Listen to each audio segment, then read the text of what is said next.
thanks for what you do with your podcast and all the rest. You're doing a great job. Hope everybody keeps tuning in. You get a lot of good info, a lot of insights, understandings of how to get strong, how to stay strong, how to use your strength. You do a great job, dude. You make things better than they are in real life, I think. If you don't follow Massenomics, y'all do it. Social media, website, everything. Massenomics.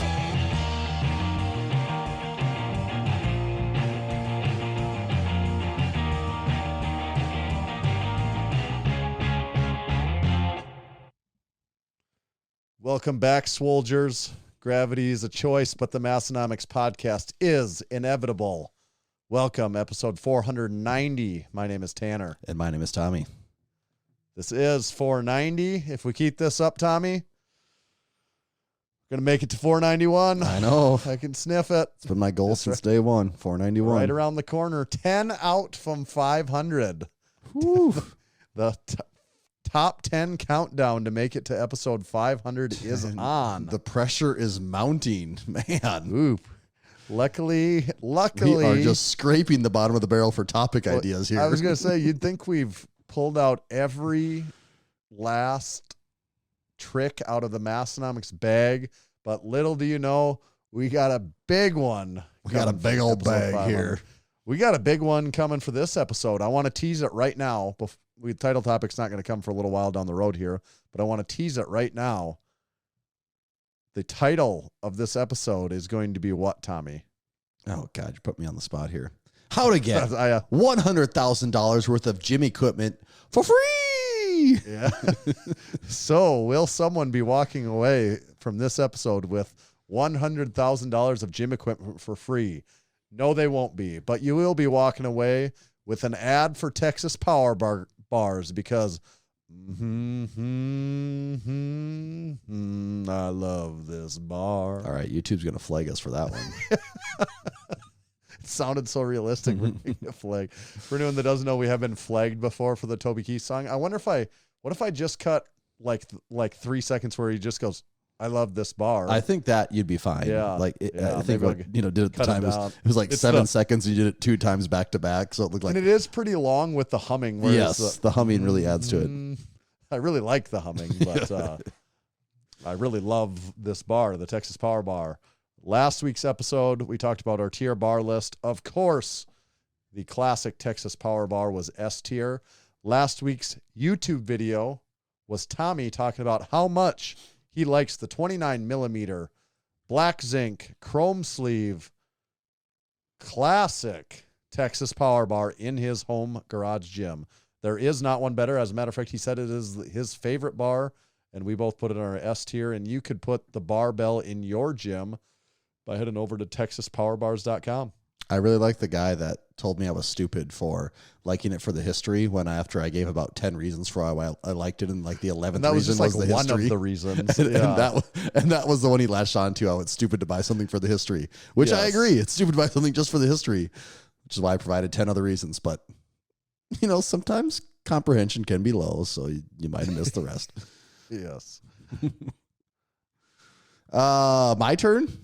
Yep. Oh, okay. I was just complaining there. This episode is also brought to you by Juggernaut AI. Juggernaut AI is the smartest program for you. They deliver principle-based coaching through cutting-edge technology to help get the best results for your lifting. I've been running Juggernaut AI for 3 years or something now, and I've loved every one of the workouts. Currently, I'm in a bridge block, which is something that you bridge between your competition and starting a hypertrophy block. It's just something to keep your general fitness levels up, keep the weight down a little bit, but also pump that volume a little bit. And I'm having a great time doing it. It's a fun change of pace. I'm loving the workouts.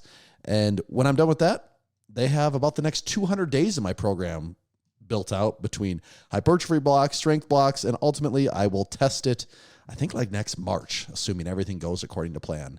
You can switch out the workouts. They have daily check-ins check-ins before every workout to see how you're feeling, to adjust your program for you so you can hit your goals. If you would like to sign up for Juggernaut AI, go to the website, www.juggernautai.app, use code Massenomics, and you can save 10% on the lifetime of your membership. The important part there is you have to do it through the website. You can't do it through the app if you want to get the discount. So one more time, this JuggernautAI.app. Get signed up with code Massenomics. Thank you, Juggernaut AI. We have a lot to talk about this week, and I am not just hyping that up like we do sometimes. There is a lot to talk about, and a lot of things that would be awesome lead-off topics here. I don't even know where to start. Oh, Tommy, does one of these sneak? Yeah, this is I think a quick one. I made shredded chicken for the first time, Tanner, and I can say that I do believe that is the superior way to make chicken, especially when it comes to the leftover game. That is the way to do it. And so you're a believer. I'm a believer. Does it make like after that? Then do you think it makes more sense to you when I say that I could eat that all the time? Yeah, because it mixes really easily too. It mixes really so well. I basically just do it as like a taco bowl. Like I cooked it relatively plain. I mix some salt and pepper and some just like basic seasoning on it. But then if I want to do a taco bowl, I just throw some taco seasoning on there, some rice, beans, hot sauce, things like that. Or if I want to do something else, I could, but I was liking the taco bowls too much. So I just kept making those all week. Yeah. So I think that I guess I don't know if I specified that, but I always mix mine all together too. All together, it's usually just the chicken, the rice, and the fat-free cheese. Yeah. But I do just fold it all up into a nice little mess. Yeah, it's good, man. It's just easy. It works, and my only takeaway was I need to invest in something to shred my chicken a little easier because the by hand method. Talk on that, and there was lots of conversations on that. I'll probably just get some type of beater mixer thing that everyone was talking about because I don't have one of those right now. And shredding up. I don't know if I made about 4 pounds. Shredding up that by hand does kind of suck. Yeah, that I believe that. I don't do it, so I don't really have a leg to stand on in the conversation. But my wife does use a KitchenAid hand mixer, but not like the big KitchenAid like countertop thing like that. And I don't know why she uses that versus the one. I didn't ask that. I don't know if it's just like less to clean just by using the hand KitchenAid mixer. But Big Brad the Pad, he shared some tool that he has that was like $7 on Amazon for. Yeah, it looks like it. Was that the one that looks like the weed grinder? That one? I think so. I don't really know for sure. Assuming like that's what a weed grinder looks like. I mean, I wouldn't know. I'm just not that I would know anything about that. Actually, I really know almost not much about that. But. Okay, so that's the chicken. So you're giving it thumbs up. Yeah, I'm sold. I am quite confident this will be a very regular part of my diet going forward. Okay. We do have, it is official. By the time this come out, we already dropped a new drop. It's going to be on Thursday, the 21st of August, 2025, in case you're listening to this like 3 years from now, just so you know exactly when it was. Where in history? Thursday, because where were you might August? be listening to this like 7 years from now. Where were you on August 21st, 2025? Drop us a comment if it's 4 years in the future and you're just listening. If it's some large number of years in the future, leave us a YouTube comment if YouTube still exists, and let us know that you are just now getting to this. But we do have a big drop. It is this Thursday. One of our biggest new products ever. It's up there. It's up there. This is a fun one too. We've God, I don't want to give too much away on this, but yeah. We'll have to decide. I don't know. Maybe we won't give away everything, or maybe we'll wait until we'll tease it all now. Once we kick off the live listeners, we can actually show the product because then no one will know prior to it being released. But we could tease a couple of the things. Yeah. I was going to show this off. We have a very limited number of these. We got prints made. We've never done this before. We got prints made from the outdoor party of the 2025 Lift Hard, Live Easy Classic. I think the dimensions on these are 8 by, what is it, Tommy? 8 by 16 or something like that? Or is it 8 by, I already forgot. I mean, I could look. Yes, shout out Big Gary. He said, will there ever be prints of this? And I said, hey, not a terrible idea. Yep. I'd like one of those too. So let me, what the hell do we call that thing? So we didn't get a ton of these printed, but this isn't. We did a size that you can't. Like I bought a frame off of Amazon. Yeah, like that was the big one. So. We wanted to get a size that you could actually afford a frame on. 8x16 looks like. Anthony asked if it's signed copies. Well, not by default. I suppose by request they could be signed copies. We did that on some slides for some people that wanted them signed, but we don't have a lot of these, so these will not last all that long. But if you do want, it's a, I don't know what you call this print. It's a nice. Yeah, I mean, it's an actual photo print, like we ordered it from a photo service of the high quality. And it will ship in a rolled tube, so you don't have to worry about being folded or damaged. It'll be rolled up. It'll take a little bit to unroll, but if you throw it in a frame, that'll straighten out just fine. I don't photo matte finish. I don't Gary think it's a matte know? finish. I think it's just the regular, like, is it called like luster finish or something? Okay. I can't remember. So that's that. We will, as a part of this drop, there is going to be a big 50% off sale. I don't know the final number of items. I got to look at that tomorrow and see exactly how many items that we have. But there's going to be, I would say, at least a dozen items that are going to be 50% off. And people always say, oh, it's just the extra smalls and the 4Xs. I do think I looked. There's almost every single size between extra small and 4X. We try to do that. It's just that it's in limited, it's only certain shirts have certain sizes. But collectively, all the ones that will be on sale, there's a size for pretty much everyone. And there will be some things that are not shirts that are on sale. Big Anthony wants to know about the Lift Shorts 3.0. As a matter of fact, yes, there will be the last few pairs of medium lift shorts. They are down there. You see that? Can you see the stack of boxes I have back here, Tommy? Yep. There's I don't know if I can get out of the way of it, but there's a lot of boxes back there that I'm getting ready. So what's in those boxes? Well, we couldn't really say what's in those boxes as of yet. That's going to be for something we'll talk about after we kick everyone off. The 50% off sale, the prints will be gone quick. The 50% off items will be gone quick because there's only so many. Do we want to show off the new tee that's going to drop? Oh, I think we could show that one off. Yeah, I think that's allowed. There is a new tee. And boy, this color really pops. I don't know if you'll remember the actual name of this color, but it's a very pop. It's really. Was it just brown or was it espresso? It's not called brown. I mean, we're called it brown. It's espresso. That's what it is. Yeah, big it's the Sabrina espresso Carpenter guys over here. Yeah, the espresso Massenomics Gym tee on the Comfort Colors blank. Do we have we done the gym tee on a Comfort Colors yet? Oh, yeah. Yes. Oh, yeah. Sorry, yes. We've done it on. Yeah, we've done purple, wine, and brick. Yep, that's right. The Wine shirts that I wear brick. more than any other shirt, and Yes. yes, I wore that to the Brown County Fair one day thinking, I'll probably run into Tommy and he'll be wearing the shirt. I didn't run into Tommy wearing the shirt. I ran into Caden wearing the exact same shirt. I'm trying to think if I had that shirt on that day or not. No, I wore the Ivory Lifting Department shirt, and then I spilled food all over it within the first 5 minutes of me being there. So hopefully those stains come out. Yeah, the classic right on the ivory, of course, too. Yep. This espresso is a nice tee on this Comfort Colors, though. Mm-hmm. Have you worn this yet? No, I gotta take pictures of it. I don't want to ruin it. Yeah. So that, and then one other very top secret item that you're just gonna have to wait and see to believe. Mm-hmm. It's the crown jewel of the drop. It is. I guess it's what I would say. I'm trying to think. I mean, it's unlike any product we've ever done before. It's sort of like some other products. It's sort of like some, but in a way, it's unlike anything we've done also before. completely different. Yeah. Yeah, but it does have some similarities to at least one other product that we've done. We'll talk about it at the end of the episode when everyone's gone for a minute, so people know what we're talking about here. Yes. Okay, big announcement. Crew Falls 2025.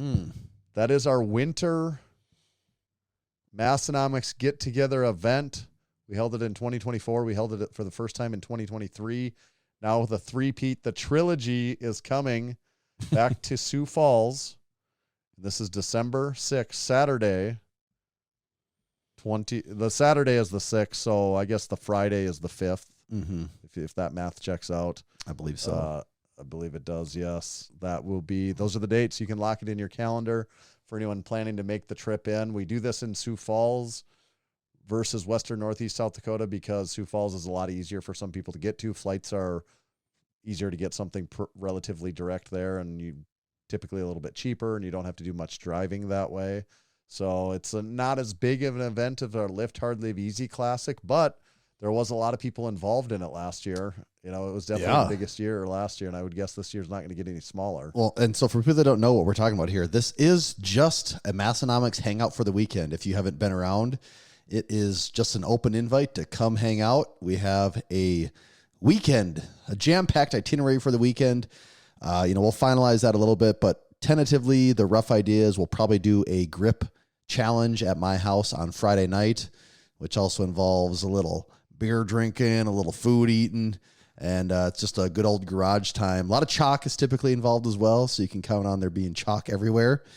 And that is Friday. Saturday, we hit up a gym somewhere in town, get our lifting on, get a little food, and then Saturday night we get out on the town and go dancing on some tabletops or something like that.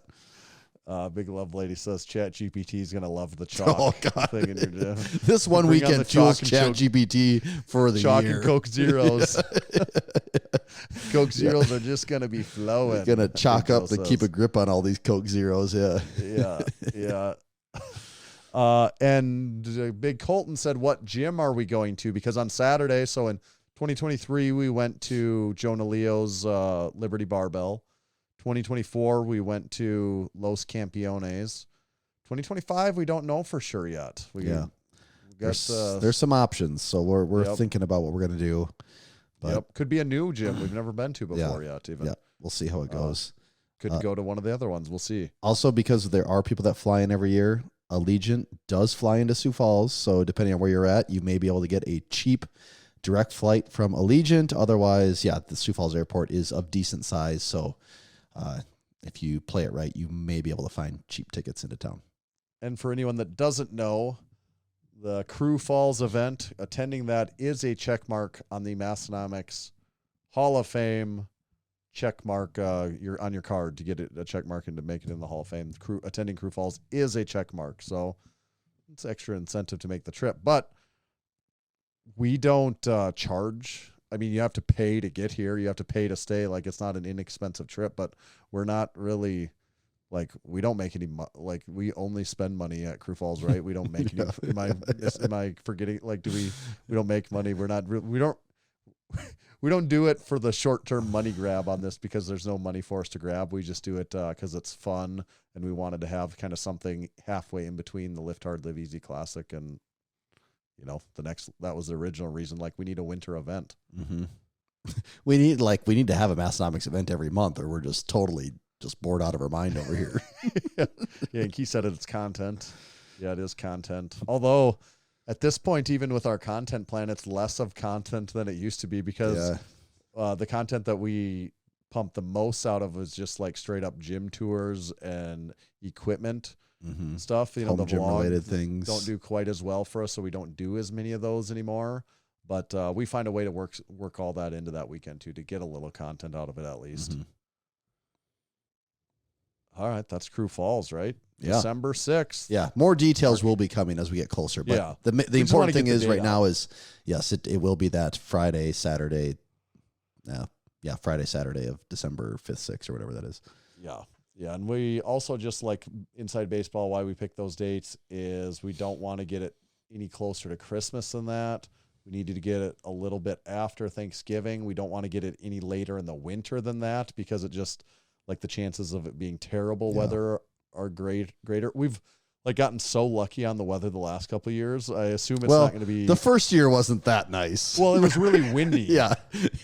Tron. But it was still the temperature wise for December was like. Yeah. Last year was really nice though. It was 55. It was amazing. Yeah. Yeah. That first year was very windy. I was carrying around that Massenomics banner that's on the PVC, the big 4 foot by 4 foot banner. And that was literally like a sail in the wind outside. There was no way to hold that wouldn't send you flying across the parking lot. Okay. Tommy Gaines was here. Yeah. He was in the building. We gotta get all the details on this here, because how did this shake out exactly? This wasn't planned weeks in advance. No, this was Cheers Folgers. This has essentially no prior planning. I guess Actually, hold on a second. I'm really thirsty. I'm really thirsty right now. Yeah, what are you drinking over there? Kirkland Lime. Sounds good if I was a peasant, but since I'm not, I'm going to have this original Rambler. And I was back in town again, and I forgot to get them. Yeah, I know. I forgot to bring them that time too. This time too, even. Oh yeah. Ooh, even the original Rambler is just different. I think something's going to come out someday that it's like, oh no, Rambler's been adding cocaine to their Coke Zero to all their cans. It's Coke Zero. That's why I like them. So Tommy Gaines, big Tommy James, Tommy Gaines with 2 Z's on Instagram and on TikTok. For anyone that doesn't follow him, he's got a very large following. Like 1 million some on TikTok, and I don't know, like 600,000 or 700,000 on Instagram. And Tommy is like, what would you describe his video style? He's got a lot of viral videos. Yeah, it's very quick, just super snappy phone editing of typically him drinking a lot of alcohol, and there's a little lifting involved too. Most random shit, like concocting like these. You know that feeling, the end of the night, it's 2 a.m., you're bombed, and you just got to like put something together to get food. Can we do this? Like, yeah, let's mix this pizza and put some deli meat on top of it and whatever sauce we got. And then on top of that, he's very strong. So in his videos, he's often benching well over 400 pounds. He's benched, his best bench press is 515 pounds. Oh, it is? Actually, yeah, 515. Oh, I didn't know it was that big. Yeah. Damn. Yeah, 515 he's benched. He's Jefferson deadlift 800 pounds. I didn't realize his Jefferson was that big either. Yeah, wow. yeah, okay. He's conventional deadlifted well over 700 pounds. So he drinks a lot of beer. He's like, a video might be, how many Busch Lights do I have to drink until I smile? Yep. That could be he fishes a lot too. Like there's a Midwestern vibe. Is he from Wisconsin? Yeah. He lives in Wisconsin. Yep. Yeah.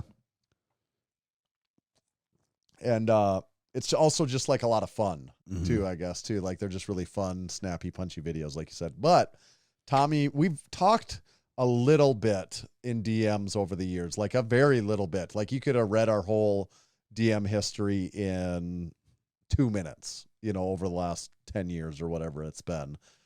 So he's aware of us, and he'd said stuff before, like we had talked about him being on the podcast, but he'd kind of want to do something in person and a little bit of this and that. And he had a video. He was up in North Dakota, and I don't know, someone probably listening was responsible for this, but they tagged Massenomics in it and said, North Dakota, you got to get down to see the Massenomics guys. I actually saw a lot of those comments in that video. There was a ton of that. So that's nice to know that the greater internet is looking out for us.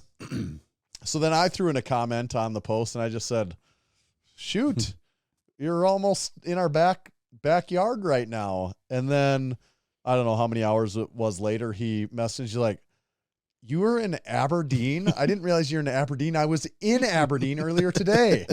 He was like, I was there. And I was like, oh, crap. Like, we missed you. And he's like, oh, man. He's like, screw it. I'm coming back tomorrow if we can make it work. And so do you know how far he made it to? He was like, well, so he was visiting someone else that was working in Ashley, North Dakota. Oh. So he's not that far away. Like it wasn't it was like an hour and something drive. So he came back, just, I don't know, was that yesterday? I think it was yesterday. I think so. Yeah, yesterday. Yeah, so he came back yesterday, and we met up at the gym and did lifting and shooting video. He brought some grain belts with him. Yeah, he brought grain belts. He said when in Rome. And we were there for probably 3.5 hours or something like that. Benching, Atlas stones, some grip stuff, like quite a bit of grip stuff, actually. It was just basically testing stuff out, trying things, and filming, just tons of shots along the way, just filming all this stuff. And it was a lot of fun. I think he benched 430. I went off program and benched 385 just because saw that. it was felt like the thing to do at the time. And I really thought about trying 405 because I haven't done that for a long time. Take a run at that, yeah. I think I might have been, I might not have. Like there was like a 50% chance. I would say, if I'm being real honest with myself, there's a 50% chance I would have got 405, and a younger me would have absolutely, like there would have been no second thought. Yeah. But I knew 385, like going into that, I'm like, oh, this is going to be a really comfortable weight for me. Like I have no concern that I'm not going to hit that, but I wasn't really ready for an impromptu max out. 1 rep max, yeah. 4 But the 385 did feel good though. That's the takeaway. Yeah, it did. Like it also felt weird because of all this stuff we were doing and all this filming. Like if I would have just went and had a 385 bench day, I would have been all nervous for that and been like, haven't done this much in a while. Like I really need to get. Well, yeah, it's the Juji thing. You just get out of your routine and your element, and it's like, okay, it's just happening. Right. Yes. And that's what it is. Like I just did it. And then, because I would have never even had been considering benching 405 yet. But then just because we were kind of like just doing this stuff, I was like, maybe I should look good for the video. And I'm like, I don't know, 385 is probably good enough for the video, honestly. And like, I don't have to risk. I just don't want to miss a lift. Yeah. Really is what it comes down to. Yeah. No, I was surprised in the video when I saw the 385 go up. I'm like, oh, damn, I didn't know Tanner was pushing this right now.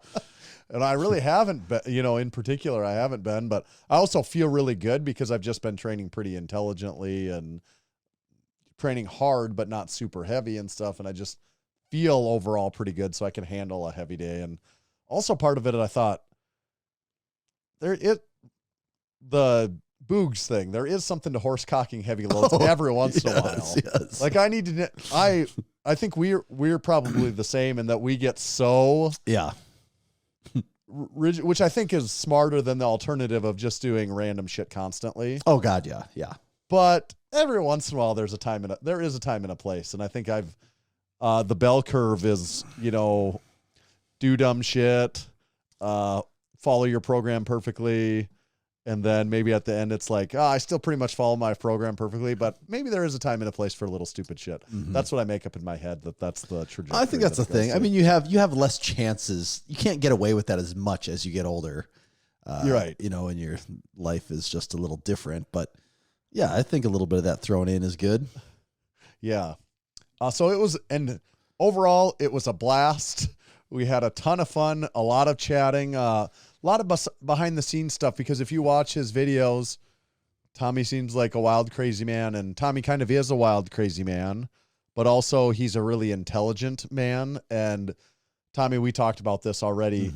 None of these people that we've worked with over the years, regardless of their persona, they might have a crazy persona. They might do all this wild stuff on the internet. And it's never like a lie, or it's never not who the person is. It's just an over amplified version of that person. But the real takeaway is all these people it is not happening by accident. They're all really intentional. They all have a plan. They're all intelligent, and like, they're all way more intelligent than you might give them credit for, just based on watching their videos. Exactly what you said to me when you're like, God, it just proves the point that we've said, that no one that's good at this is accidental. Like everyone we've worked with that has it going on, like is getting numbers, they are a student of the game and way more analytical about it than you would ever think. Yes. He's very, about everything social media. And he makes his living off of this, and like, he makes a good living off of that. That is his job, is social media. He's got enough of a following and enough of a presence that is how he puts food on the table. And, it just is not by accident, though. It's just, it's, of course, I'm not surprised by it at this point, but every time you always wonder, I don't know, is this just the guy that stumbled on something and has, he is just posting some random videos drinking and they're going viral. But you're like, wait a minute, there's tons of random videos of people drinking and those don't go viral. So like, what's the difference here? It's like, oh yeah, because it's premeditated. It's planned. And that is what I would say. Like, what you see on there, that is the kind of person he is, but he's like a comedian, actually. What he really is a really strong comedian that has found a way to represent that on social media. Like, that's his form of comedy. Through kind of a social media skit sort of way. Yeah, it's like a skit of his life that's just like over amplified, of an over amplified version of what he really is doing. Mm-hmm. Tommy's really strong. Dude, I did not know. I mean, I talked about it. Also, I thought he was like, I would have guessed he was 5'9" or 5'10". That's exactly what I was going to say. Why. When I asked you, I'm like, oh yeah, so is he like 5'7", 5'8"? You're like, no, he's actually big. Well, and it was funny for anyone that's been to Massenomics Gym in Aberdeen, you'll get this, the logistic, or, the actual geography or the layout of this. He sends me a message. I was already in the gym, and he's like, oh, I think I'm here, but I tried the door on the south side of the building, and I couldn't get in, so I'm walking around to the north side of the building, and I'm like, I had already sent him our address, and for whatever reason, Google Maps still shows the original address. Oh, really? For Massenomics Gym, which is just one block directly south of ours. So I walked out into the daylight, into the main level of the street, and I could see one block away across the lumberyard a guy with a backpack, and I'm like, it's got to be him. So I just yelled Tommy. He didn't look. I yelled it really loud, and he looked, and I waved, and he waved. So he just walked through the lumberyard, across the lumberyard, and came over, and he walks up, and I know people say this to us all the time, so I'm conscious of what this sounds like, and people say it to us all the time, but I had to say it because it was shocking to me. I was like, oh my God, you are tall. Like, he's the exact same height and weight as I am. Yeah, so he's like 6'3", he's like 6'2", 6'3", yeah, and 245 right now, or 250. And I'm like, I thought he was 5'9", honestly, and it was just shocking to me of how I don't know. This is maybe the most caught off guard by how tall someone ever was that we've met in person. Yeah, we were a little surprised by Mark, Deadliest Lift, but you knew he was tall. I just didn't know was he like 6'5". Yeah. Right. Yeah, that really surprised me when you said that he was that tall, because I just didn't think he was like that. And benching, he's an athlete too. It's kind of a lot. He parallels a lot of things to me with Mikey. Mikey May Be Me. Big Mikey Mac O'Brien, where they're just kind of freaky. They have this awesome persona online, but they're also are kind of like freaky athletes too. And that's part of the equation. Spend a weekend with Mikey and just watching the way he can move while also being really strong. You're like, oh yeah, like pretty much no one can do that. Yeah, he is a freak of nature, kind of. And just Mikey is very jacked right now too. Oh my God, he looks enormous right now. He looks so huge. Yeah. It was a lot of fun. That was it. Then he wanted a good spot for a burger. I actually had to go do some stuff, so I couldn't do it. So I sent him to Schwann Recreation, explained it to him. He's like, that's perfect. That's my whole thing. It's like benching, burgers, and brews. Like, that all fits into the content and what I'm doing. He got there and he messaged me. He's like, they're closed. I didn't know they ever closed. I don't know why they were closed at must be like 2 in the afternoon on a weekday. I guess I'm not sure.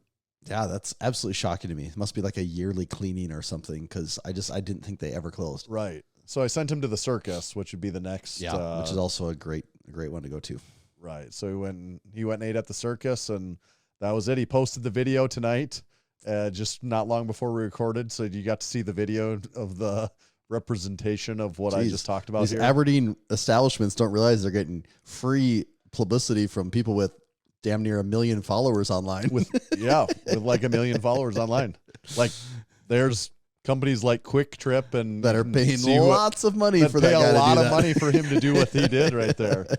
There's big, large companies, nationwide brands that pay a lot of money to get him to do that. I know some people over there. I might have to just give them a heads up and be like, hey, look who we sent your way.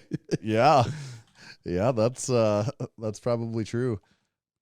No, I could talk forever about. We talked a ton about just strategy and different posting and social media and all that stuff, and it reminded me a lot of the Jujimufu Ego Olympics boot camp where and Tommy and I talked about this, that my comment was, there's people online that pay people hundreds or thousands of dollars to get like consultation on this type of stuff, and I don't think they're getting as good of advice as what you get from real people actually that doing it and done it, that know from their experiences. Yeah. And Also people's theories, the behind the scenes Right. theories that aren't out there, but you just do this enough and you just have enough A/B testing in your head and you're like, I don't know. They say this isn't a thing, but I've done this and 90% of the time it works this certain way. And it's just everyone kind of that's the one thing you learn is everyone kind of has their little theories for how they think certain things work to do certain things. And it's always really interesting to hear those. Yes. That's the Tommy Gaines. I don't know anything else I missed on that. That's kind of it. I think he's got a little home gym set up there in Wisconsin, so it's very much on our radar that we could get there for a home gym tour at some point in time and continue that'd be cool. The collaboration with Tommy. Yep, that'd be a good one. That's it. That was the Tommy Gaines experience we did at Swolgers. We turned down. Gravity was a choice, and we said, not today, Gravity. Should we do supporting members? I think so. Then a certified training facility. Yep. Then a couple of ads, and we'll kick everyone off and get to this top secret way that you can get $100,000 of gym equipment for free. Yes. Okay. While I do supporting members, do you want to pick out a certified training facility? I am on it. Okay. So, supporting members. Big Kurt, the artist formerly known as Big Curd, competed in the Shaw Classic arm lifting competition. He got 3rd out of 5th for the 80-kilogram lifters, including loading the half 70-pound blob. He earned himself an invite to the World Arm Lifting Championship in Las Vegas. Big Alex and Big Burke, 2 other supporting members, were also there and got a picture together at the Shaw. A couple crew-on-crew picture meetup time. Yeah. Big Mo competed in an Ole lifting meet. Not sure what his numbers were, but I can only assume that they were enormous. Big One Nutter competed in Powerlifting America Rising Tide meet in Minneapolis, Minnesota, squatting 574 pounds, benching 374, and deadlifting 644 for a 64-pound meet PR. Nice. Yeah. Big Adam lifted at the Buffet, a certified training facility in Spokane, Washington. He lifted with Fat Matt. It was a crew meetup because they met up because he found him on the certified training facility. I saw that They did not know each other prior. Oh, they didn't? Okay. And they got a lift together because he looked him up. They both have certified training facilities. He was there for whatever he was, and they went and lifted together. I mean, right there, people. Are you looking to tap into a community of like-minded individuals? That's the proof right there. Yes. Big Peter Bruno competed in second round of arm lifting super series. Big Peter B, I assume that's who it was. He was also this week's guest on Unpaid and Underrated. And then Big Tom, Nate's buddy Tom, won his BJJ comp, going 2-0. Well, yeah. You see how jacked he is lately? I know. No surprise there. Well, and then probably just throwing pencil necks around left and right. Nate's getting all jacked too. It must be something in the water there in that part of Ohio. Living up to the Ohio reputation. I guess. Ohio, am I right? You're right. Yeah. Okay. Massenomics.com/certified. Is that where I need to go to check out this map? That is the spot. Actually, little insider info. We did revamp the website navigation, so it's even easier to get to now.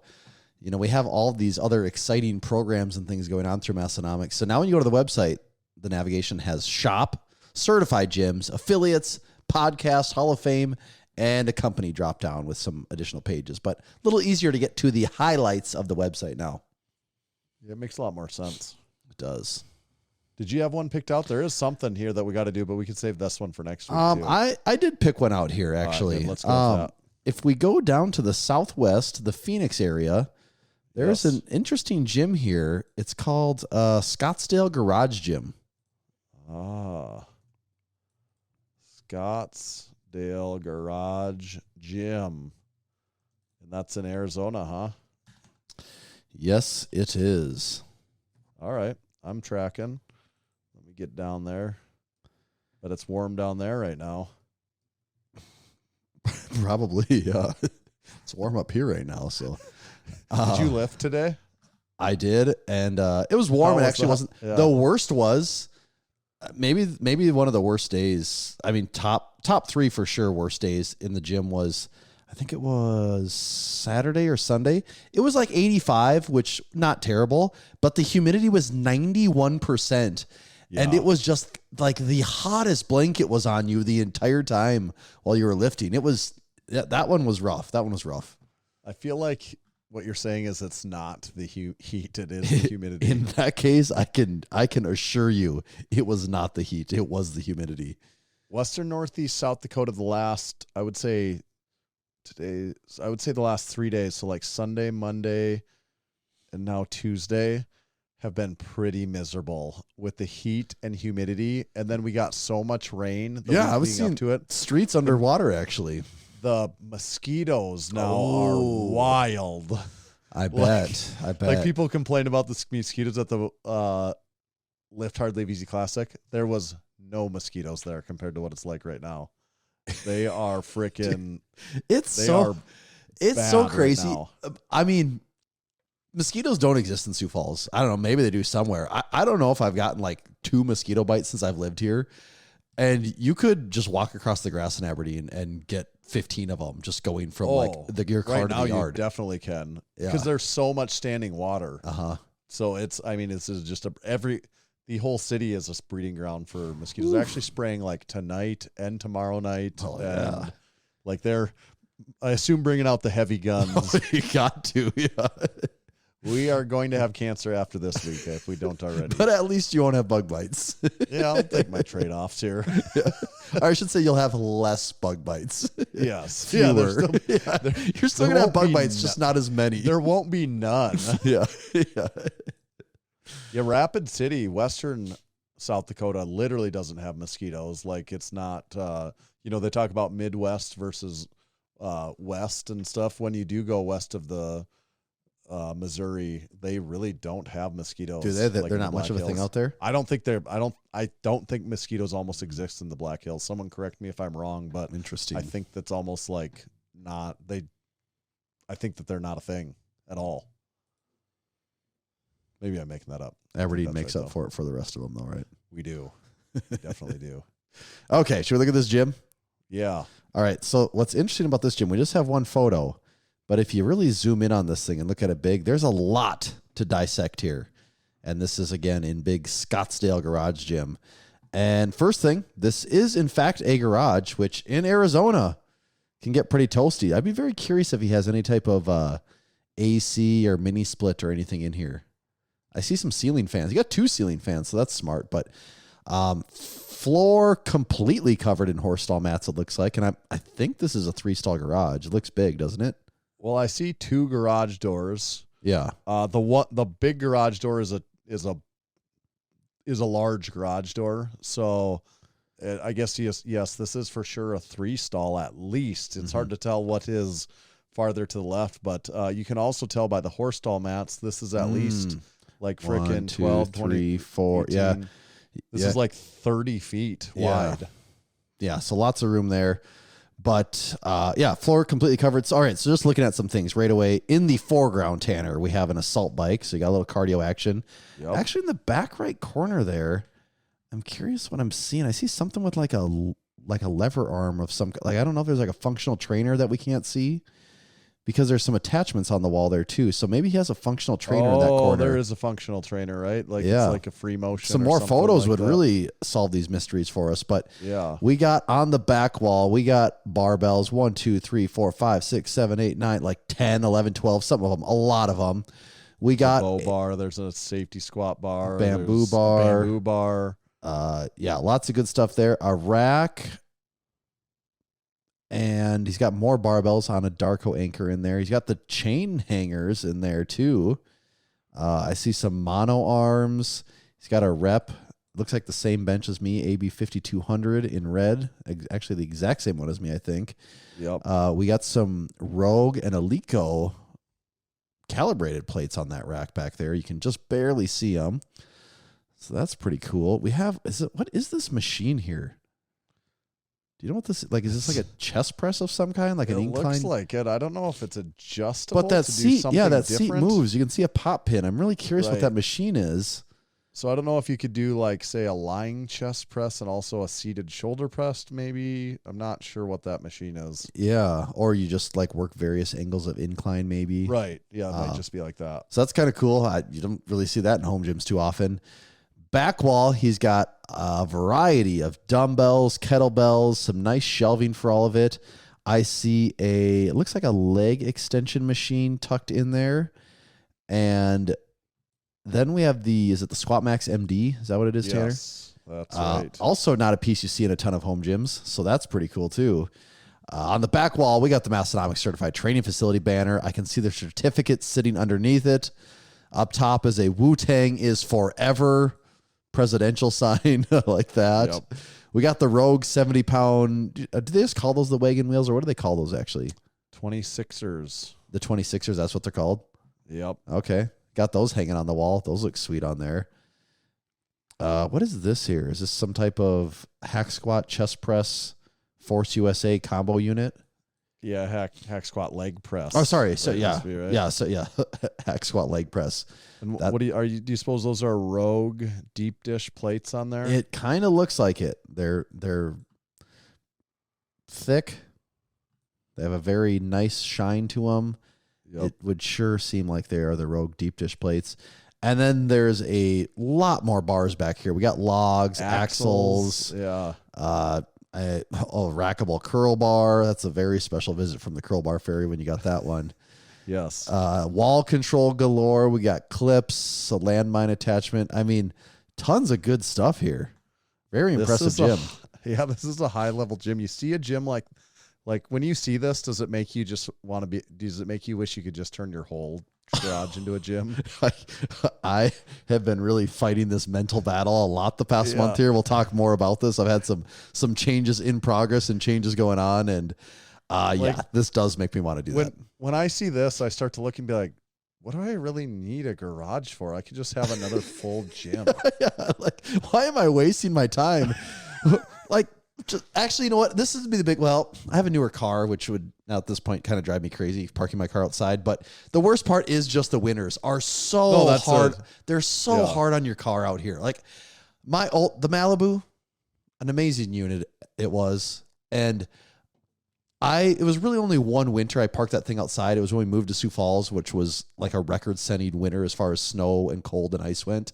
And I feel like that one winter aged my car like 5 years. Like I feel like my car was just mint until it just being parked outside. It gets covered in slop constantly then too. Like it's just always, and then it's just in the elements, man. It's hard. It's hard in this part of the country to have that. Well, and it's a hardship personally to have your vehicle outside. Like when you just go, just plan on starting at 25 minutes early every day. You have to. It's so cold, and that's assuming it will start even. And hoping you have auto start because if you have to run out, that sucks too. And then when it's covered in snow, and then when you have to you have to move your vehicle, clean off your driveway, do all that stuff. It's rough. Like it does make your life actually worse. Like it's not just. The flip side is for say Scottsdale, he has that in the summer. They have extreme heat, but they put the little reflector thing in the windshield and you're good to go. So it makes it cool. Yeah, it's like that keeps it like 65 in there. I think. I think so. You put tint on the windows, you put the little reflector thing in, you're good. But I do. Maybe some southern people or Southwest people will correct me, and they have a different opinion. But the winter is harsher to get through than that summer. As far as like this vehicle experience I'm describing, you don't have to go trudge through feet of snow and literally dig around your vehicle for you don't have to like spend when it's 110 degrees out, you don't have to spend 30 minutes prepping your car to leave for the day to make sure it's safe and visible. But you do have to do that in the winter around here. Like you actually you're like, oh crap, I got to get up earlier today because I have to prep the vehicle. First of all, make sure it starts. And then once it's started, make sure everything's running, let it get warmed up so then you can scrape everything off, thaw it off. Yeah, you don't have to do that in the summertime. You also don't die if you sit outside for 5 minutes when it's 110. Like, it's going to be unpleasant. Well, really old people might, but No, they need the heat. They need the heat to keep everything going. You would die in the negative 40 if you sat outside for 5 minutes. Like, it's right. It's a different beast. But it would be sweet having that garage gym. Am I right? Yes, it would. That's you can imagine what it'd be like if we had that garage gym. Most of my vehicles I could handle sitting outside for a good portion of the year, but we just are the C10. I'm like, I wouldn't be willing to. Like, that's not going to sit outside in the elements. Like, that's not a possibility. So I'm like, no matter what, we got to at least park. And then my wife's always going to drive a fairly nice vehicle. That's the thing. So now you're up to 2 garage stalls like you need. I really don't care about my own. And like, I know. But then you need a stall just for all the kids' shit and everything. Yep. You know, it's the issue. That is the issue. But when I see this, back to my point, I see this and I think, I don't know if any of that matters. Like, this, I just want that. Like, I'll make the rest of it'll all sort itself out somehow. I know.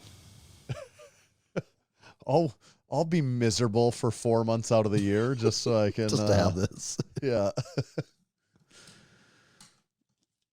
When I already even have a whole other gym. That's just minutes away. Yeah. But then I look at this and I'm like, yeah, but look, you know how cool that is when he walks out of his house and he's like, oh, I have an entire gym. Like, this is just not even but hardly a home gym at this point. This is just a gym that is in my house. Yep. And that's the beauty of the certified training facility, right? Yeah. Do you have any questions? Any final questions about this gym? Yeah, Tanner? there was one thing. We talked this up pretty good, but the really most important thing is, do you think you could get strong in here? Oh, hell yeah. Get hella strong in the Scottsdale Garage Gym. Oh, yeah. Bust a sweat doing it, too. And I did kind of gloss over it earlier, but the supporting our supporting members that I read, that's a relatively new segment. And if you're not a supporting member, that is kind of the number one way that you can make a difference in the Massenomics universe. Help us keep the lights on. We have a lot of lights for the podcast. These lights are bright and they're very expensive to run. So please consider becoming a supporting member if you're not already. You get a lot of perks when you become a supporting member. It's Perk City. You get access to our Discord community. It's the only way you get in on that. You can listen to our pre-show. It's the show that the pre-show this week was one for the record books. Was worth the price of admission. Multiple people said my supporting membership was worth it. This I'm not exaggerating when I say people will be talking about this for years. So, and the only way you get in on that, because we talk about stuff that we do not talk about. Let's say you get the inside scoop on the fitness industry. The only way you get to listen to that is if you become a supporting member. You can listen to the whole podcast live. You get early access on drops that we're coming out with. It's the way you get signed up for the Lift Hard, Live Easy Classic. You get to come hang out with us at Crew Falls.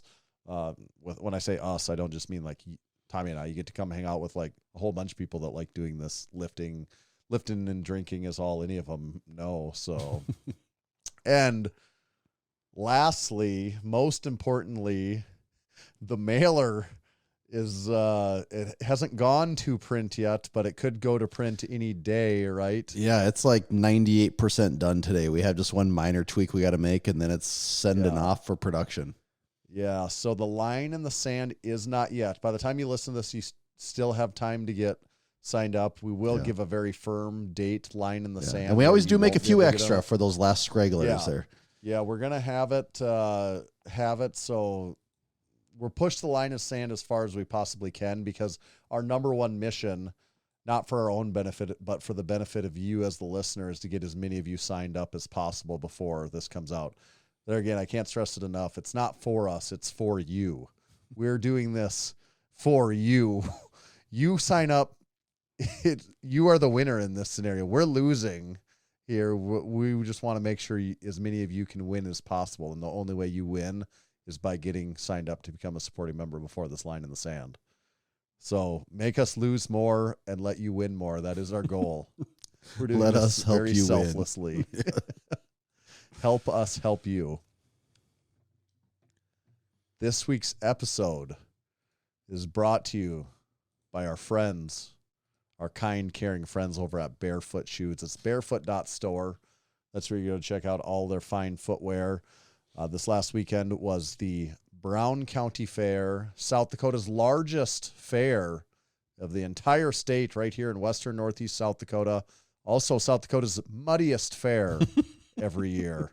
No exception this year. The muddiest possible conditions of the year come for the Brown County Fair weekend. So I was wearing my Bruin boots, the perfect footwear for the Brown County Fair, because whatever you're going to wear there is going to be caked in mud. Like, it's kind of a joke. Like, women go to the concerts and they wear like these nice shoes, and then they're literally like completely buried in the mud. And like, there's literally people like lose their shoes there because it's so muddy, but not if you're wearing Bruin boots. Not if you're wearing Bruin boots from barefoot.store. And then if you're not going around in a pure mud fest, you could even bust out their regular shoes. That's what I did today. I went to the gym in my Ursus 2.0, take those off, slide on my Ursus high top 1.0, get done. Like Mr. Rogers, changing your shoes, showing up. Yes, I'm Mr. Rogers, and it's just switching from one pair of barefoot shoes to another. You can do the same. Check out barefoot.store. Use discount code Massenomics. They'll save you 10% on any pair of shoes at barefoot.store. This episode is also brought to you by Build Fast Formula. Build Fast Formula. They have just what works. Level up your life with innovative, clinically dosed, and research-backed supplements. Right now, if you hop on there, depending on how close you pay attention, a few of the protein flavors have been out of stock the last few weeks, but not anymore. They got restocks on vanilla ice cream, restocks on chocolate lava cake, Cinnadoodle, peanut butter crunch. They're all in stock. They're all ready to ship. And most importantly, they're all delicious, and they all have protein in them. I'm a big fan. I'm kind of a traditional guy here. I really like the chocolate lava cake. That's my go-to. But any of them, can't go wrong. They're great. If you need something along the lines of the pre-workout, they got some Vaso Blitz for you. They're dual nitric oxide support. Or you even got the fully loaded pre-workout formula, Full Blitz. That'll get you taken care of. You need something a little crazier, they also have Blitz 3D, which is like taking everything to 11. You can get your order at buildfastformula.com, and if you use code Massenomics, you can save 10% on your order. Buildfastformula.com, code Massenomics will save you 10%. Thank you, Build Fast Formula. Should we kick off all these live listeners finally? Yeah. They've been hanging out way too long, I think. We got a title topic to get to. Way too long. They have officially overstayed their welcome, I think. There's just hundreds of people here. This might take me an hour to get them all out of here. Well, I also noticed it's be worth it. No one ever does me the favor of removing themselves. I have to manually remove every person until the bitter end. It's like, hey guys, you know you can't stick around, but no one ever does. Everyone's getting every last possible second out of it, aren't they? Got to get their money's worth. That's part of the perk of becoming a supporting member is you get to let Tommy kick you out of the live show each week. You stay till the very end. And it still surprises me, from what I can tell, that Zoom does not have a bulk remove feature. It just seems like they would have that, but I also think they understand that most people don't want to be in a Zoom call any longer than they have to, except for this one. Yeah, typically everyone's fleeing. Like away they're from just it. Hovering over that leave button, waiting to click it. Not here though. Like, oh, thanks everyone. It was a really good meeting. Yep. Oh, thanks everybody. Yep. Good job. Thanks. Yep. See ya. All right. Thanks. Yep. Good job. Thanks. That's how it goes. You don't probably ever really get to be in like big Zoom God meeting calls. If I'm in a Zoom call with more than one person, it's very unusual. It's actually more common for me to be in a Zoom call where there's two people sharing a computer together than it is for me to be on a Zoom call with multiple people. Right. Oh, thanks everyone. Good meeting. And I still actually, for the most part, push people to phone calls because it's just easy. For a lot of the things that I'm doing, it's just easier. Yes. Oh, yep. Oh, good meeting. Thanks, everyone. That's how they end. I don't say that. I don't tell everyone thanks. I'm like, no, there's like, not everyone has to do that. Oh, but do they? It's not necessary. One person can say that and close it out. You know what time it is now, don't you? Yeah. Title topic. I had a feeling. You mentioned it once earlier, but what is the title of this topic? What we're working with right now is how to get $100,000 worth of gym equipment for free. And you might be wondering, is that a clickbait title? Short answer, yes. Short answer, yes, that is a clickbait title. Actually, longer answer, no, if you consider your time worth nothing. Got you, though, didn't we? It worked, though, didn't it? And I did bring some documentation. Yeah, what do you got over here? This is like I some just got official some documentation. Is this like your tax status with the government, your legal structure? I just wanted to bring it in some documentation, some reference source material documents. He's got all these files over here. What's he doing? Yes, we had a lot of documentation. All these papers, here. they're turned sideways, which must mean there's a lot of stuff on them. Yeah, hot dog, not hamburger. In design school, do they teach you hot dog versus hamburger? That's day one. We're going to learn about paper today. There's two types, hot dogs and hamburgers. When you fold a hot dog, it's long and skinny like a hot dog. Kind of like a bun. But if you fold a hamburger, then it's kind of just more like a hamburger shape. I'm like, oh my God. Are they going to be a genius by the time this is done? Actually, this one really isn't all that hamburgery, but just in reference to how much this one is hot doggy, it is kind of hamburger. Relatively, yes. On its own, not much about this screams hamburger to me. No. But when you see this, you're like, okay, I guess that is kind of like a hamburger. It's all about the comparison. Yeah. So they do teach you that, though, in design school. Yeah, it's like number one thing they got to, it's like the number one everyone's thing you like, have to know. Crap. This is going to be tough. I thought this was going to be fun being here.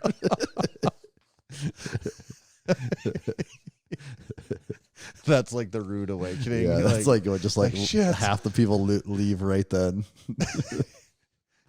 Yeah, so everyone want to know how you're going to get $100,000 worth of gym equipment for free? Mm-hmm. Well, it's Tell just us. this easy.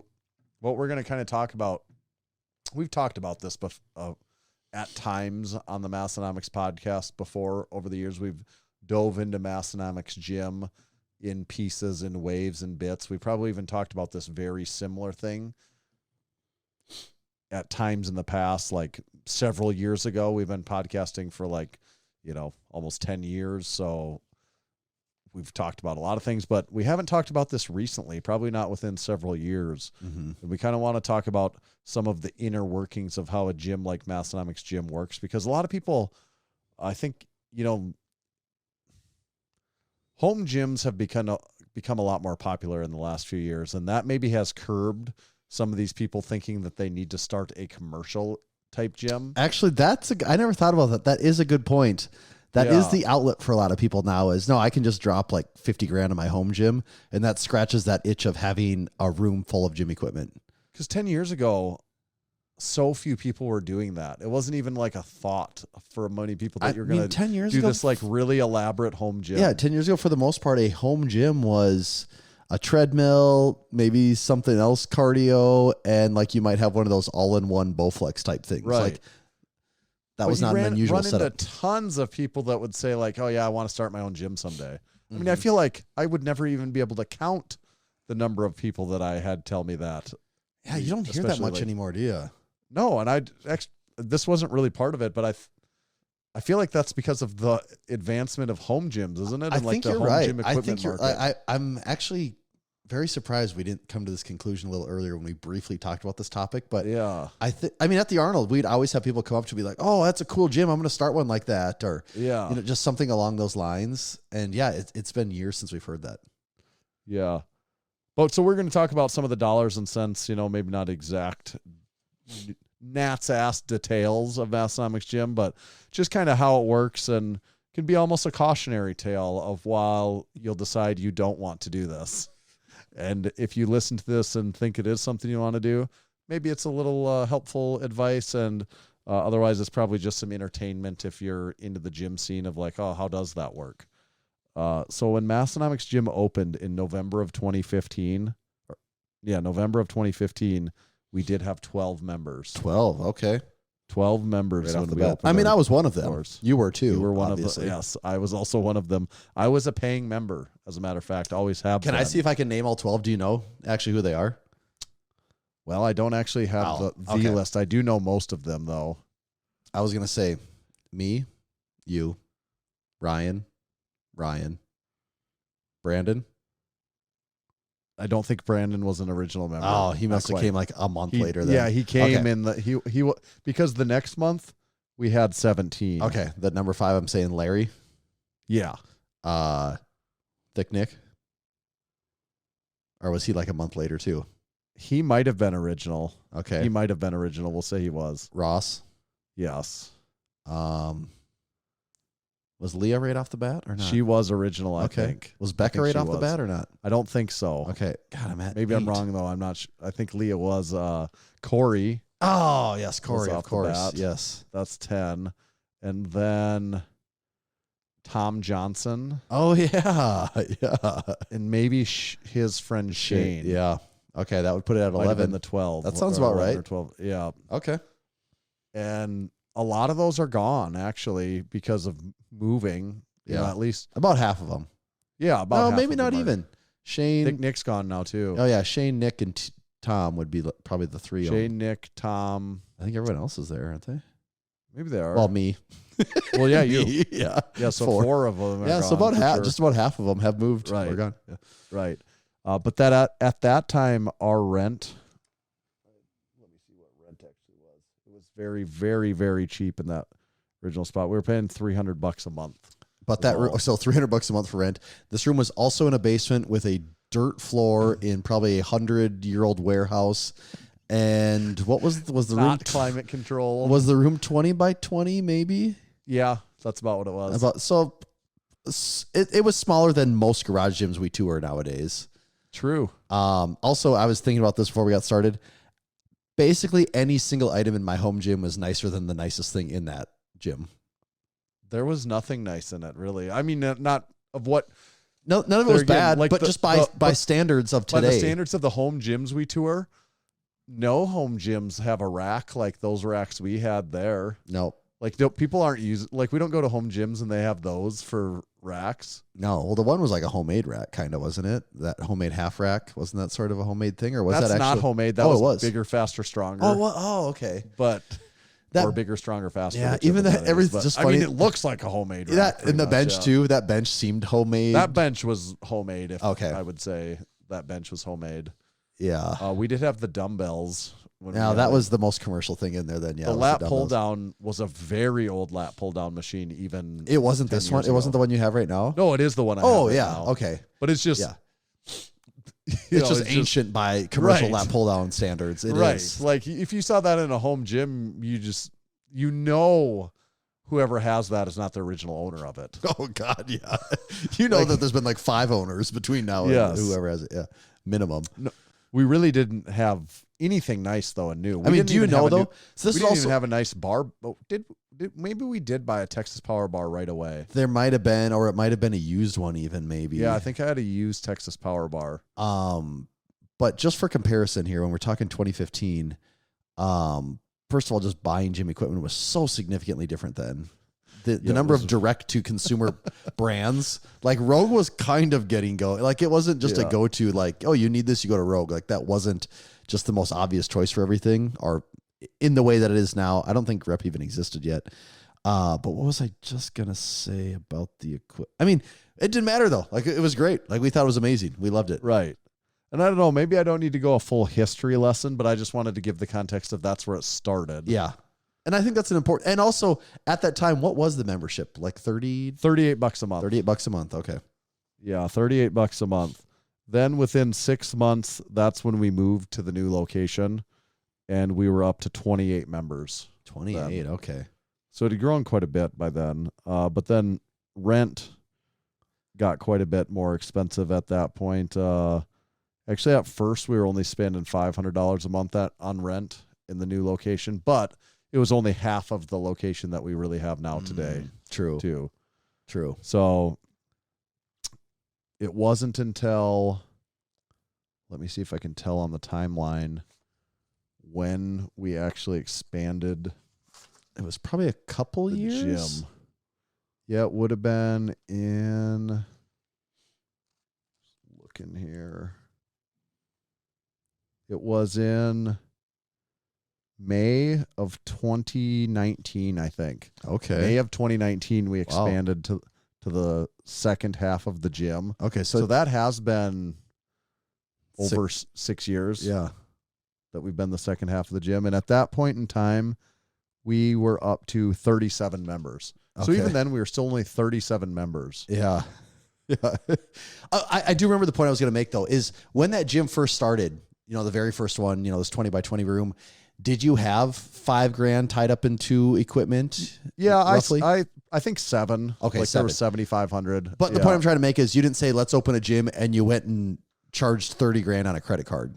No, I didn't charge any money on Which a I credit think card. is a It lot was of all- people's first thought for starting a gym. And to be fair, if you're trying to make like a big commercial go out of it, you kind of have to. But Right. in the way that That's not Massenomics what was this started, was. it was just a slow burn of, hey, let's just have a cool spot and do something here. Yeah, and I didn't borrow any money to start the gym. Mm-hmm. I never would do that. It just wouldn't be my plan of attack on that. Like, it was going out on a limb for me to buy that much equipment Mm-hmm. and start a gym when I'm paying cash with it. Because I'm like, the opportunity cost of that, I'm like, oh, should I be using this money for something else? But I kind of felt somewhat secure in the sense that if it doesn't work out, I can kind of sell most of this stuff for roughly what, I'm going to get, I mean, I'm going to probably lose something. like that was a but- different time, but worst case scenario, even you sell it for $4,000. It's like, okay, That's you I learned might a lose a lesson couple for $3,000 $1,000 or something. in the right. world of business. That's relatively cheap, like- Yes.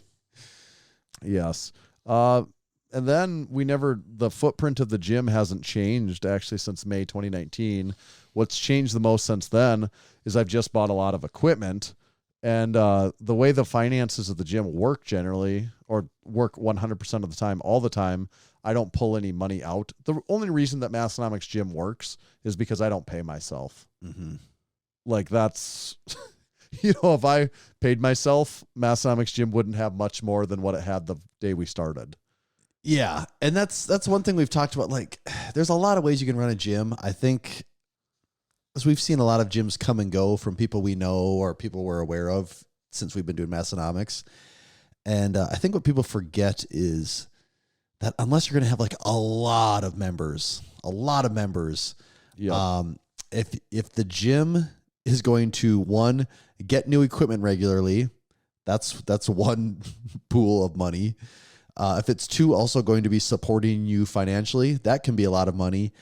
And if you have a lot of members, it probably means you have a partner or partners, which means they're going to need to pull money out too. Yep. And all of a sudden you say new equipment, the existing expenses, and then paying salary, if you want to say, to multiple people. You got to have a really big gym to pull that one off. And I don't think most people think of it that way. As probably a safer approach is like equipment or salary. Like, what one do you want to take? Because Right. doing both can be pretty challenging in a lot of scenarios. Yeah. So I made the decision right off the bat. I'm not really running this to pay myself because I never looked at it as a profit center. Also because it's not, and it would be a shitty profit center if that's what I was trying. I would have to run it completely differently. Like, to your point, I would be doing stuff way differently, and then it would no longer be fun. Mm-hmm. And Well, and also the cool just factor actually don't know if wouldn't be it would be all that successful either. Mhm. It just is debatable that you could even run a largely profitable gym of this type in Western Northeast South Dakota. Like, it would not be easily done. It could be done, Mhm. but also not like super profitable. Right. You're not going to be. because we've talked about this. Like, let's just say, okay, Tanner wants to really pump the money machine on this, and all of a sudden you have 200 members. Well, if you have 200 members, you need to pay for cleaners in there damn near daily at this Yep. point. You almost need to Yep. have an attendant there checking Yep. in on things multiple. Like, you kind of have employees now all of a sudden. Oh, you need hundreds of members in order to be able, if this is going to be your living, like, just to even make like to be able to make it, like at all, like to be able to live, put food on the table, you would need hundreds and hundreds of members. And to be clear here, most gyms that are out there that are successful have hundreds and hundreds of members. Right. But that's a very different style of gym than Exactly. Massenomics, where it's like, nah, you basically know everyone that's there. There's very much a trust and honor system on how things work. And for the most part, people aren't messing with other people's stuff. Like, it's just a very different gym environment. And most of that would be gone. You know, if we were doing that model, we would lose all that stuff. The only other way that people make these work where it's a gym kind of like this and they don't rely on hundreds and hundreds of members, they charge way more for membership. That's one $100 thing. and some bucks a month. Most of the time, actually, what's going on is they're also training a lot of people, and like a lot of their money they're making is through training clients, and that's not something that I do or have any desire to do. It was about anyone that joined up like by 2022 or earlier, the rate was still always $38 per month, and all those people still get $38 per month. They're grandfathered in if they've stayed. But at some point in time there around 2022, I changed it to everyone else because what I realized is there was a problem. We were the cheapest gym in town. Right. We were getting people coming wanting to join up just for a because deal. it was cheaper. Yeah. And I think I looked and like the next lowest was like 42. And for that reason, I made ours 45 just so it was So the people calling around looking for a deal would be at least scared away. Yeah. So I changed that to 45, and that's what it's been ever since, unless someone was a member prior and they are grandfathered in at 38. But anyone new that's joined since then, it's 45. And for the amount of stuff we have now, it's kind of a sweet gym membership for $45, honestly. Yeah. Well, I think if someone walked into it right away or had never heard of it and someone was describing it, they'd be like, geez, how much money does this frickin' gym make? But it's the classic scenario of the overnight success. It only took 10 years, you know? Exactly. It's like, if you just dropped in, you're like, damn, how'd they pull this off? You're like, well, if you just only pump the money back into something for 10 straight years, it's kind of amazing what you can do. And that is the rough math too, because we can talk about the equipment, but I've got my full equipment list here too. And I value things at, I never include shipping costs and what I put as a value as things. And I usually discount if I'm buying something new. I put it on this list a little bit lower. But there's pretty round numbers as $100,000 worth of equipment where it's relatively fairly valued, I guess I would say, at least. And you do the math on that. Like that sounds like maybe a lot, but the math is easy. Say we're bringing it, you know, if there's 10,000 on the bottom line each year for 10 years, and it all goes back into equipment, it's $100,000 worth of equipment. Well, it's funny because what you said, 10,000 a year for 10 years, it's like, that's not even $1,000 a month, you know? Right. And that's, you know, that's really, after expenses are paid and everything. There's $1,000 sitting, you know, roughly $1,000 sitting there. Right. And that is the rough math. The really rough, easy way to come to the math is $10,000 a year times 10 years, all pumped back into equipment gives you $100,000 of equipment. You know, I mean, it's not perfectly exact that, but that's very, you know, a very easy, simple way to put it. That's fairly correct too. And and it works because I like it. I like the gym and I like equipment and it's fun for me. So, but if it wasn't fun, it wouldn't be worth it is the other thing because and if you didn't like buying gym equipment and putting stuff together and because even there, what I explained, you're like, well, that sounds pretty fun. Probably like you get to buy a lot of equipment and all that stuff, but a lot of it still isn't that fun. You know, even for a gym that's relatively self-sufficient, that runs really pretty smoothly, I cannot complain. We've got really good members for the most part and really few and far between issues for the most part, but there's still so we today have usually around, I'll just say roughly between 50 and 75 members. It all depends on the month and the ebb and flow of school year and different stuff. But there's still stupid shit to deal with too. There's still people things that still get broke. We talk about this all the time. Yeah. I think people in home gym settings forget that I mean, the deeper you go into the home gym nerd rabbit hole, things get more and more elaborate and more specialized and require more and more setup. and I even find myself guilty of it. You forget that, the general public, it's like C bar, move bar. And once you get away from that, it gets very confusing in a hurry. And things break because of that. Like you actually forget how fragile gym equipment, even commercial gym equipment, can be. Right. And some of that wear and tear is just going to happen. Right. Like, some stuff gets broken from people doing dumb shit, and some stuff gets broke just because it's not going things to just last have so many forever. reps built in them, and they're like they will wear. And then people bounce ACH payments. They don't have any money in your checking account. So you got to deal with that. People message you the day after their membership's gone out for the month and say, "Oh, I really wanted to cancel my membership this month."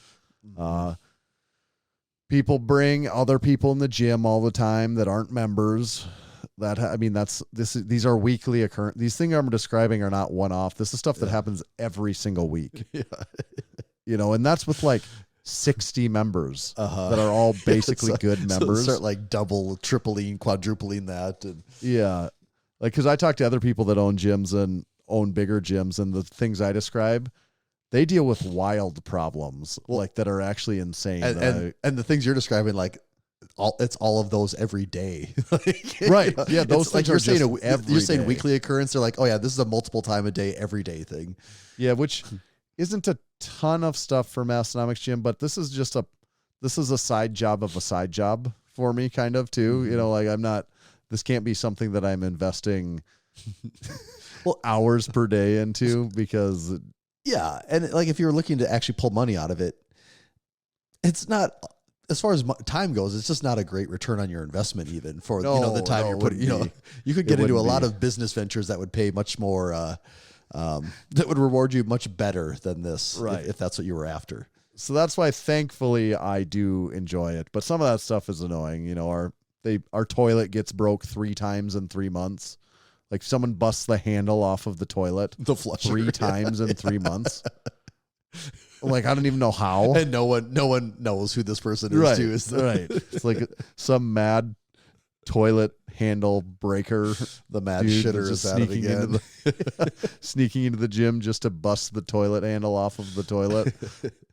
Like by the 3rd time that happens in a couple months, you're like, oh, come on. How? So that type of stuff makes all, the $100,000 of gym equipment.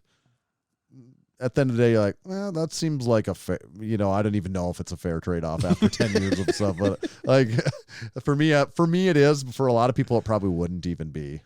I think it's the slow burn that would catch a lot of people, because most people would not. Well, most people aren't in an environment that would even allow them to have that slow build up. Yeah. But then also most people wouldn't have the patience to grind it out for 10 years to slowly add stuff. And you got to call someone and say, hey man, you canceled your membership 3 months ago, and I see you're coming back to the gym again. Is it that you're wanting to restart your membership, or are you just trying to fuck me over and you get to go for free to my gym? Because people do that all the time. Like that, you'd be shocked at the amount of people that try to do that, like all the time. Just working the system. Yeah. And that's not like our core members, it's not the people that are supporting members. More of the transient people. It's there's people on the fringes that I kind of know going into it that it's like, okay, but I also don't like, if someone gives me a terrible vibe, I'm going to have a reason for them not to be a member of the gym. If I'm just like, oh, you're probably fine, I'll just watch you. Mm-hmm. And then like a third of the time, it ends up being someone that's going to be a little pain in the ass. And they're getting with 60 members. We don't have a ton of those, but I can't even imagine if you did this all, like if that, you'd be dealing, like you said, it would be daily with these people doing that stuff. Yeah, it would be. And that's assuming you even have someone there to like monitor this stuff all the time too. Right. And I'm also I'm not talking about like listeners of this podcast that travel in from town. I always tell them like, come to the gym. And that's not different. The guy that's like, I want to try out the gym for a month. And then he comes for like a month and cancels, but then still sort of keeps going. You're like, wait a minute. Also people that aren't, like big hardcore supporters of it that just try to weasel deals. Like they're just like The best is when I people mean, are I like could tell you trying some to find stories of $5 off a membership. It's like, right. what? Like, it's $38 a month. Why? And they're like begging for a discount because they're whatever reason they would have to give a discount. Yeah. Any reason you can think of. I have helped people out that have like real needs before. Like saying, you know, I don't need even details, but just like people that could really use like actual some financial help. hardships they're going Right. through, and Right. you know and they're not stuff trying like to that. work the system. But Yeah, I've helped people like that, but I'm like, I don't care if you're whatever, if you're a 24-year-old going to college. I'm like, it's $38 a month. How cheap do you want it to be? right, yeah, It's like, I don't care if you're a veteran. So am I. What? It's $38 a month. Yeah. What price is like? What price does this need to be for it to make sense for you to go to the gym? Like, do you like the gym or not? yeah, yeah. Because it's $38 a month. Do you need a 10% discount for $3.80 off a month? Is that That's what I'm like. that the difference maker here? And there again, I don't care that much about the money, so I don't care if one person or 10 people are getting that $3 a month discount. I'm just like, it's just a principle. It's the principle of it. It is here. I often get stuck on principles of things. Oh, yeah. Of what I think is the principle of it in my head, and that would be a strong case for that. Where I'm like, no. Ryan has been a member for 10 years. Never not paid his full bill. Yeah. Never once even considered asking For a to discount pay or less.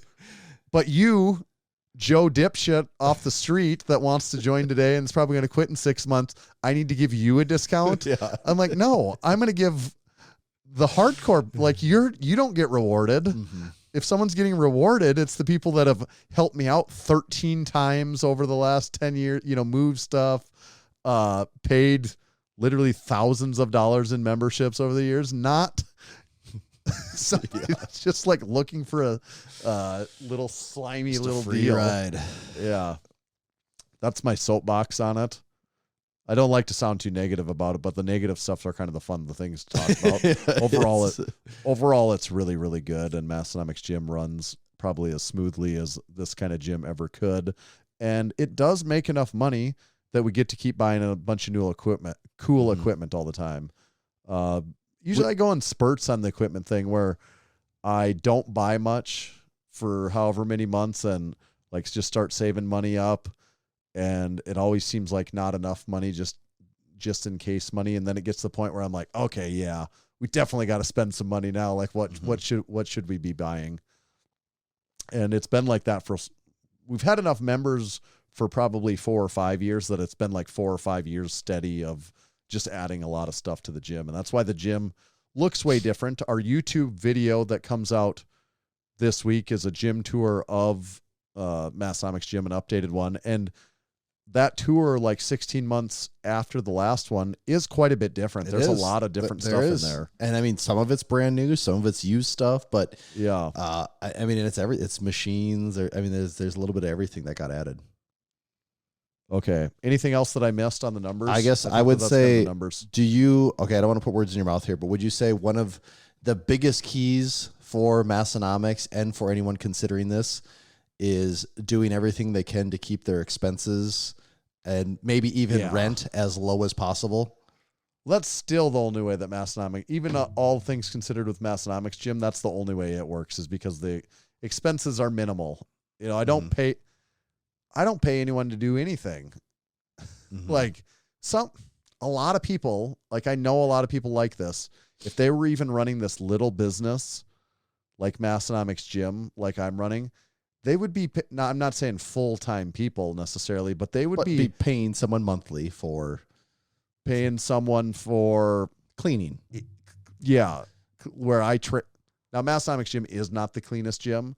That's part of the trade-off, though. I'm like, right, but also though, like it's not, you do go in there and tidy up and take out garbage and stuff. Like, I mean, I do a little cleaning every single day, and then you know, some of the members sometimes we trade a little cleaning, and then I hire someone to come in once or twice a year and do like a deeper clean, a bigger clean. You know, I get by with not spending much on that really throughout the year. But every time I'm in there, I'm cleaning the bathroom or cleaning the kitchen sink or wiping a couple things down, or, one of the members, I'm trading a month of membership for them to come and vacuum and do stuff like that. But you could easily spend hundreds of dollars on that a month. Mm-hmm. People would be, and I'm not even, cleaning is a weird example because a lot of people might want a super clean gym, and that's not necessarily a bad thing to strive for. But Right. just everything, even just bookkeeping. Oh, I was going to say that next. Is just the money part of like, oh, wait, you're going to pay someone to put this in a spreadsheet for you? Like, how many expenses do you have here that you need to, and, Right. And accountant, bookkeeping people will love, they do their job. They would love to take your money for that, but. Exactly. You got to have insurance as another expense, but you get whatever you can that's the most affordable that fits what you need for insurance. But you do have to factor in insurance, rent, utilities. That's the stuff that isn't going to go away. And then sales tax. So some of that stuff you got to do your homework and figure out how that stuff. Well, you works. do because and also the game you're playing is way different if your rent is. Let's say you're in a more rural setting where you can maybe find rent for like $1,000 a month, to a bigger city where if your rent's $5, $8, $10,000 a month, you're playing a very different game all of a sudden. Yes, and there's the other business side of it. Setting up an LLC. If you're going to do whatever, we always talk about what entity type people are. We need to know. Massenomics Gym is an LLC.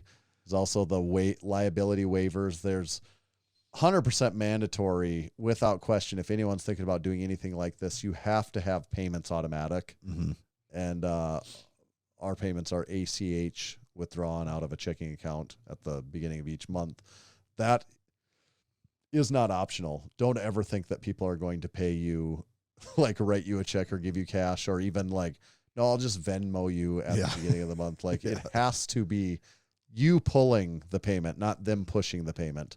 If it's the customer pushing, you're going to end up with no friends. You're going to be mad at everyone, and you're not going to get paid on time because it's not a big deal to them, but it's a big deal to you. And the only way to prevent that is doing automatic withdrawals. And I don't even know. Maybe everyone knows that at this point, and it would just be absolute insanity to not do it that way. Yeah, I don't know. If everyone knew everything, though, I feel like you wouldn't see gyms going out of business very often, and still see a lot of gyms going out of business. That's true. Yeah, that is a good point. Expense-wise, there's also just little crap that comes up too. Just little crap and supplies. You wouldn't think add up that much, but it kind of does in a year's time. Just toilet paper, general maintenance, things like that. Just cleaning toilet supplies. Paper, cleaning supplies. Yeah, it's all that little stuff. So yeah, you almost can't afford not to open up a gym. But I think this is relevant to less and less people all the time, because I think a lot of people get in there like, I'm just going to slowly create my ideal home gym. I think that's I think it is. Back in the day it was, you wanted gym equipment, you had to kind of buy it from the big commercial gym companies, and it was hard to buy gym equipment from big commercial gym companies when you had a home gym budget. And now you can get a pretty cool home gym for much more affordable than what it used to be.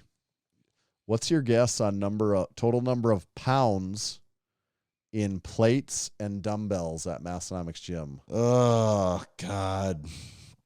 Plates and dumbbells, total pounds now at Massenomics Gym. So 1045s would be 450, 20 would be 900, 40 would be 1800. 40 plates, that's only 20 pairs. That doesn't seem like enough. Is there 40 pairs of 45? Seems like a lot, but let's just say they're like 7 and 7, 14. I don't know. Maybe there is 40 pairs. God, I don't know. Is there 10,000 pounds of plates? 17,500. Really? Over 17,500. Wow. Yeah, that's a lot. That's a lot of plates. Yeah. There's a lot. Yeah, but I guess by the time you add in the kilos and the calibrated or the bumpers and just the kind of the random plates that live on the leg press and all, like you just forget about all those plates everywhere. Yeah. The dumbbells, that one would be easier to figure out because it's a little more systematic and it's 2 sets. Right. But I don't know, is that 4,000 pounds? What is it? Yeah, I don't actually have what that is on its own, but Yeah. I don't know. Each set's probably. Is each set in between 1,000 and 2,000 pounds? I guess I don't even know. Like that. It doesn't matter. Yeah. Over 17,500. I thought that was interesting because when we started, I bet we had. We probably had between 15 and 20 pairs of 45s. You think right off the bat there was that many actually? Yeah, because there was enough for people to squat in both racks and bench. So that would at least take 15 pairs. Yeah. So we probably had at least 15 pairs of 45s. Wow. But that would be like we probably had like 2,000 pounds of weights. Yeah. True. Yeah. And now there's 17,500 pounds. Yeah. It's a little more. That's it. Okay. That So that's how is you get Massenomics $100,000 Gym. worth of gym equipment for free. That's it. Huh? That's all you have to do to get $100,000 of gym equipment for free. It is almost too easy. It's if you talk about the passive income gurus, this is it. You just sit back and you watch the money roll in. As passively as you could ever imagine. Yeah, probably could have taken the same amount of time over 10 years and made $1 million Yeah. instead of $100,000. Probably. You live Maybe and you that's a learn. stretch, but 500,000, I bet, Yeah, probably. without like anything, without any crazy wild windfire successes. I mean, over 10 years, like if you work hard, work long, put enough hours in on something, you're going to make some amount of money. That's $50,000 a year. That's That's what I'm saying. $1,000 a week. That's doable. Yeah. You could get a part-time job stocking shelves at Menards and probably make more money than that in 10 years. But you wouldn't have the sweet gym equipment. No, you wouldn't have that to show for it. That is true. I wonder if we'll get anybody's trying to take that path now after listening to this. And I was like, oh, sign me up. Start me. You know what? I was going to start a home gym, but you actually convinced me to just start a real gym. Yeah. The beauty of the home gym too was this is obviously inherent, but you can progress so slowly at your own pace with whatever you want to do. Well, You can you can kind of progress though at the Massenomics gym pace though. Like that was how Massenomics was. It was just, it wasn't like, oh, the members are going to quit unless you get new rogue racks this year. It was just like, you just show up to the gym one day and there's rogue racks and you go, oh, cool. These are better, I guess. Or like, oh, they're going to quit if they don't get all new barbells. It's like, nope. You just, every month a new barbell pops in. Like that's just. Yep. Yes. The Massenomics MILF Fantasy Football League is back for year 2, and there's an expansion this year. Oh, it's now a 2-tier league. There's an open class and a juniors or subdivision. There's two leagues. so what's the split here though? What's the the top half of last year's league all got to stay. So you got like a Premier League here. Yeah, there's the Premier League, but Okay. I think it's what they came up with like powerlifting style names for, like one's open. So Okay. since I was in the top half last year, I get to stay in the open Nice. open league, and we've drafted. I think the other one's the B squad drafts theirs this week. So we have 12 teams in each. 12 in each. And- Wow. Okay. And the top half in the A league will stay this year. The bottom half will go down, and the top half of the B league will get to move up. And only the winner of the A league gets a Hall of Fame check mark. Okay. You got to win your way into the A league and Yeah. then win from there. So this is like a years long investment now. a lot of bragging rights on the line here. Yeah. And there is new divisions this year. Last year, the divisions in ours were home gym, garage gym, or garage gym, basement gym, and commercial gym, depending on what kind of gym you worked in or lived in or worked out in. This year it's changed that the divisions are get strong division, stay strong division, and use your strength division. How about team names? Any team names that jumped out at you as being Let's see. Lift hard, flush harder. okay? That's a new one. Some of these are new from return from last year. Pendlay rows and pesos. Nice. Oh, this is a classic from last year. No PPR in the jungle. Yep. Aberdeen Central Golden Eagles, the reigning Love- champs. Yep. Big love, Chris Mark. love that one. I'm the Western Northeast South Dakota Pheasants. And Dodzilla is #1 Hall of Famer. And then I can't see the names in the other league because I'm only an A-leaguer. Okay. My favorite part about the fantasy football is the naming and I really like this 2-league thing. That's that you pretty get cool. I didn't relegated realize it down was to that big. That's impressive. Yeah. Maybe if it goes well enough this year, there'll be like 2 B leagues, and you have to be in the top 3 of either one to make it to the A league, and then That'd you be get bumped cool. down. Yeah. And by I think almost unfortunate luck of the draw, I got first overall pick this year, and I would like to get first overall pick. Wow. So who'd you pick? Jamar Chase. I think he's Okay. kind of a landslide #1. Oh, is it? I think so. That's the go-to. From my 10 minutes of study before That's what the it told you. draft, I'm like, yeah, it seems like all signs point to Jamar Chase. Like, Okay. you'd have to probably be going out on a limb to take someone else. Not saying that he'll be the best, but it was I think the obvious pick was Jamar Chase. Interesting. And then after about 3 rounds, it gets into people that I don't know very well anymore. Yeah. I believe that. So that's fantasy football. Stay along for updates as I go for hours on end each week updating on my fantasy football this team. is now- The thing nobody Yeah, this is now a fantasy football podcast. the thing everyone loves to talk about and no one loves to hear about. Their fantasy football team. Yeah. And how Everyone's- good they did that one week. Oh, man. Everyone's favorite thing to discuss. Least favorite thing to hear someone discuss. Their fantasy football team.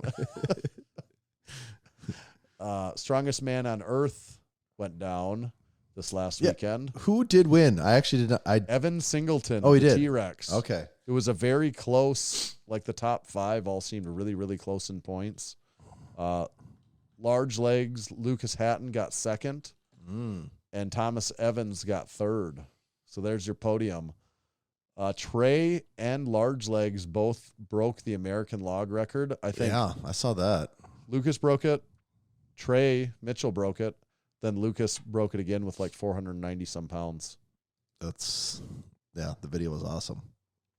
Beyond that, I don't know that much else. I think Brian Shaw arm wrestled Brandon Allen.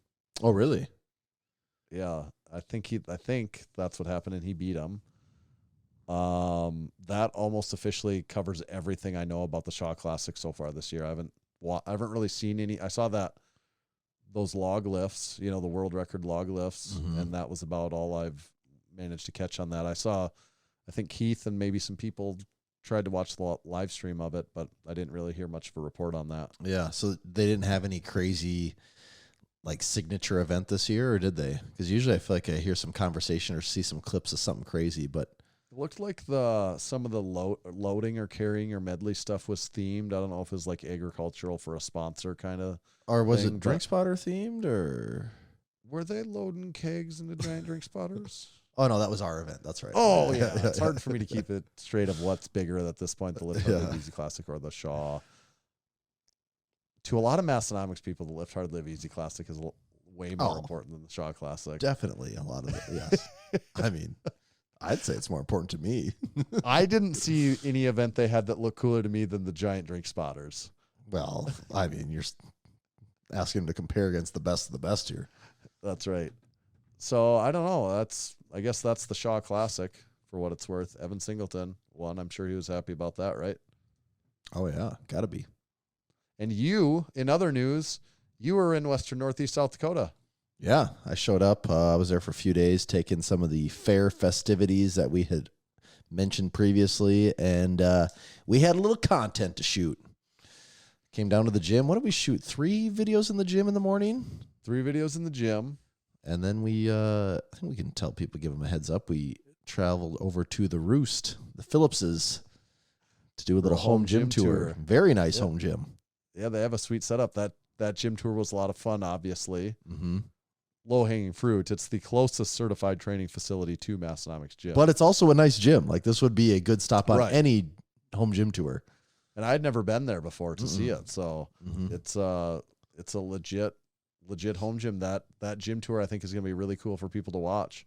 I think everyone's going to really enjoy that. We had special visitors there, the chickens. Yes. Billy. And they, of course, gifted us Coke Zeros. Yeah, they know Tanner's going to have his Coke Zeros on him, so I cannot do a gym hosts tour with that. anymore without a Coke Zero. So thank you, Jonathan and Jenna Lee, for the gym tour, and most importantly, thank you for the Coke Zeros. Oh, Yeah. There it is. Okay. I was going to say, where is that at? Right next to it has made it to the set. right next to the Creed album. There Yeah, it is. right Between there. the Creed Like- album and the Red Slide. If you can see my finger, if you're watching on YouTube, Is a that Coke is Zero in can. fact a Coke Zero, Gotta have one within a arm's little reach at tiny all Coke times. Zero. Yeah, so we got new content, some fresh new content. Unlike the Texas Power Bar video that we shot 18 months ago, this next few coming up are all pretty new. So it won't really look like drastically different versions of us. Yeah, it'd be more recent in the timeline of history. Yeah. Should we talk about the mystery item? Oh that yeah, haven't we talked should about now yet? that everyone's gone and Oh, yeah. we And can- by the time this comes out, this isn't actually really new to anyone listening unless you've been living under a rock. I mean, and it's a haven't- few days old, but But like most should know about this by now. But what we're talking about is, take your thumb off the bottom so people can see here. oh yeah, so There you people go. know, the horse stall mat. It's like a fish. You gotta hold it out here so it looks really, really big. Display it proudly. Yeah. It's a horse stall mat gripper, 3/4 inch premium. Show us the backside. Give us the full tour Yeah. of that thing. Yeah. Okay. Here's the front side. Here's where you would hook up your carabiner to your loading pin or to your cable attachment if you want to use it that way. Yeah. Train it that way. And back side of it, this is one solid piece of 3/4 inch genuine Tractor Supply co-sourced horse stall mat. This is cut, manufactured, hand assembled right here in Western Northeast South Dakota. Hand fabricated. We've fabricated these brackets on each side of the horse stall mat. Yeah, so for And people that then don't the know, hardware. for the audio listeners here, and if you've just missed all of what we're talking about, Right. what we've done is we've taken a horse stall mat. How big is that piece there, Tanner? Oh, I forget now. But luckily, Was it about like 7 by 12 or something yeah, I like think that? that's about right. It is about 12 inches long. And yeah, it is about 6 or 7 Okay. inches tall. So we have 3/4 inch thick. I know that yeah, much. we have this rectangular piece of horse stall mat. We've done a few just tiny imprints on it for some branding. And we have this bracket. Is that bracket aluminum? Aluminium. Aluminium That's is bolted. manufactured in Yes. South Dakota. Yes, so we have this bracket bolted through the mat so that you can attach a loading pin to this, and you can do pinch grip lifting with the horse stall mat gripper. And as a home gym owner, pinching those horse stall mats, it's a real essential skill. This lets you overload your horse stall mat gripping. And let me tell you, I am not very good at this. Actually, okay, so this actually leads into the bigger conversation here. So this product is available for sale.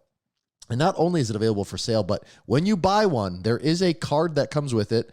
We are going to keep the official world record leaderboard on the Massenomics website for the horse stall mat gripper. So anyone that buys one or uses one can take a video of them doing it, show the weight of what they lifted, and we will keep the leaderboard online for the website for the one-handed grip and also the two-handed grip on this thing. And like we said, it is a pinch grip. You're not hooking it from underneath and lifting. It is a pinch grip, and how heavy you can pinch this thing. And you have to grab it from the top. This would be considered conventionally the top of the gripper, opposite the attachment point. You can't grip on the sides. You have to grip on the top, whether it's a single hand or a double hand. But you can grab from either side, whether you want thumb on smooth, fingertips on bumpy, or fingertips on smooth, thumb on bumpy, or you want to people do this like side pinch that's thing. I've actually- seen all kinds of different. So this did surprise me with this thing this is this horse stall mat. It's not a diamond plate one. It is smooth on one side and has the circle bumps on the other. What are those bumps? Like maybe a half inch across or so, something like that. Yeah. And And all of them are this style. yes, and it's weird once you start grabbing it, you don't realize, oh, do I want my thumb on the bumps or do I want my fingers on the bumps? Do I want to, like you were saying, do more of a fist pinch where I'm like curling my index finger and pinching it with my thumb? Like there's a lot of things to play around with. What I had more success with was doing more of that fist type pinch. That worked a little better for me because it seems like the most obvious thing is like, oh, you just point your hands down and like pinch and grab it. And that's not exactly the most straightforward. It's maybe not as simple as you might think it would be. I grab it like this almost. Yeah, Tanner like kind of hooks his fingers underneath the bumps. Yeah, there's I've seen almost every single person that's done it because we have an active leaderboard already by the time before this even goes out because we wanted people to see numbers out there. Almost everyone that I've seen do it does it a different way. Mm-hmm. Like everyone does something different. So I'll be curious to see what everyone else does because you have to, if you want your attempts recorded, your best lifts, you have to send us video and weigh it also. And I guess maybe this goes without saying, but you load up a loading pin. That's how you would load this. So you do need a loading pin and a carabiner. It doesn't come with either of those. It is just the gripper that you're purchasing. You could use it. You could train with it as a cable attachment though too. Oh, absolutely. You could do face pulls with this bad boy all day. Right. Right. Should we say some of the records so people have an idea of what what's maybe by the possible? time this comes out, maybe they'll even be, people won't have it. Shipping would much have to then. be really fast then. But Yeah. so single hand, first of all, single hand. I am at the bottom I'm actually at the bottom of the list on both of these. The existing list has 8 people on it. My single hand grip was 49 pounds was what I could get on this. My brother is just ahead of me with 54. We have some other, it's all people in the gym. We have 58, 65s. Big Anthony, 73 pounds on the single hand. Tommy Gaines, 73 and a half. So just edged out. Chipped him. Anthony. And just for example here, Anthony's not weak by any means, but Anthony also doesn't bench over 400 pounds and deadlift like 800. And Tommy Gaines has him by a half a pound. Your single hand was 78, and Big Tom in the gym has a 78 and a half pound single hand pinch. Current record. He is a grip monster over there. And there is something about this. I don't know if it's always the people with the most conventional grip strength on other things or not. Like time will tell on this, but I have seen some people that I think might be good at some other grip stuff and aren't as good at this, or vice versa too, because this is just a little different because it is such a thin pinch grip. Yeah. Like there are not many grip tools out there where you are really just trying to grab something that's but the 3/4 one inch. side is different than the other side. Like there also is that factor in it. And some people maybe look at that as a flaw. We look at that as That's the appeal charm of the it. whole thing. Yes. Like that is the charm of the horse stall mat gripper, is the oddity of the back of a horse stall mat. Mm-hmm. So that's And then what's the double hand? That's the single hand lift. One thing to note here too is that you are allowed to use chalk. Like chalk is allowed. Nothing else. You're not using tacky or straps or anything like that. So chalk. And I can't stress enough, you cannot grab on the sides or bottoms or anywhere, because it just makes it a way different and easier. Yeah. Double hand. Abby Heinreich has 73 pounds double hand. Pretty good actually. That's an impressive double hand. I am 8th on the leaderboard. I had a 95 and a half pound double hand. My brother has 105. Jake 106 and a half. Caden 120. Anthony at 135. Tanner, you have a 141 pound double hand grip. Tommy Gaines 144. And to just blow everyone out of the water, Big Tom 160.5 on the double hand grip. I mean, he's just left everyone behind on that one. Yeah. I know that we'll see people that break that number at some point in time, but what I got to say, if you can match Big Tom double hand at 160 pounds, you are very good at this. From what I've seen already, that indicates that you are, because there's several strong people that have tried this, all the people you named on the list, and even ones you might not have named, that are very strong and that are way below Tom on that. Yes. And that's, outside. I don't even know. I was going to say having big hands helps here. I actually don't even know for sure if it does or not, to be honest. I don't know. Yeah, it's hard to say. It is. But it is a really fun event to play. You know, it's not overly taxing. It's like a lot of grip stuff. You can just give it a bunch of goes and see what happens. And, you know, you're not beat up when it's done or anything like that. You can feel it in your mitts, though. Oh, By the God. time you Yes, get done with you this, can. Yes. Your hands will feel it a little I had bit. the rubber, the way the rubber grabs and the way I was doing Yeah. that pinch thing, it did pull the skin away from the side of my index fingernail. And my finger's been like throbbing and hot, all like it was bleeding. You know, it pulled it away. I'm like, damn it, I'm bleeding from this damn thing. You know, I have seen some skin casualties from this thing but that's from like if you mess around with it a little bit, that's not going to happen. But no, it's when you try and max out both in the same time, and you're just like trying so hard over and over. And by the nature of this. Like if you miss a deadlift, you're not going to go try it 4 more times at the same weight. Your muscles. But everyone tries this again because you're like, it seems like if I just like move my hand, because that's the other thing too. There's like an infinite number of different slight little changes you could do to grab it. Yeah. So you're always a lot like, of grip implements, there's only one way to do it. You know, you just do it or you don't. Where this one, you can, it's like, I'll move this way or I'll turn it around so the bumps are on the other side, or I'll do more of a pinch instead of this fist. Like there's all these different things you can try. And because of that, everyone that I've seen do it so far does have a lot of, like, it is fun doing this because you're like trying to game it all the time and see how you can do it a little bit better. And it's like all grip things. The funny part is you start failing and you go, well, I'll go to my non-dominant hand. And that never, ever works. Surprisingly, that didn't work better. These are all hand assembled by me. I have assembled our full inventory of them, which is a painstaking process. Took way longer than what I thought it was going to. And I inhaled a lot of horse stall mat to make that happen. Also, my basement does kind of smell like a horse stall mat right now. So buy these things so Tanner gets them out of there. I actually these have been pressure washed multiple times throughout the process to ensure cleanliness and maybe to reduce odor slightly. And the reduction in odor didn't really work. I'll tell you that much. Nope. Still smells like a horse stall mat. That's the beauty of it. That horse stall mat that you've come to know and love. Talking about those records though, so for people that don't know, the card is in the box that tells you how to see those, but it is massenomics.com/records. Right. People can see that leaderboard and the full rules list and how all that works. Because there's some rules on the card that you get when you buy one, but the full rules are all on the website. Mm-hmm. And I have a feeling this is going to get into some people's hands, like literally, that are very good. So it'd be very fun to see what some of the numbers. Do you think, does anyone ever break a 200-pound on the double hand? Yeah, I think there's a couple people. Does anyone break a 100-pound on the single hand? I think both of those will happen. You think so? You think they'll fall? I have no doubt there's people in the world that can do it. It's just, do we get it into those people's hands for them to actually do it? No, I mean, that's the question you're asking. And so here's the thing.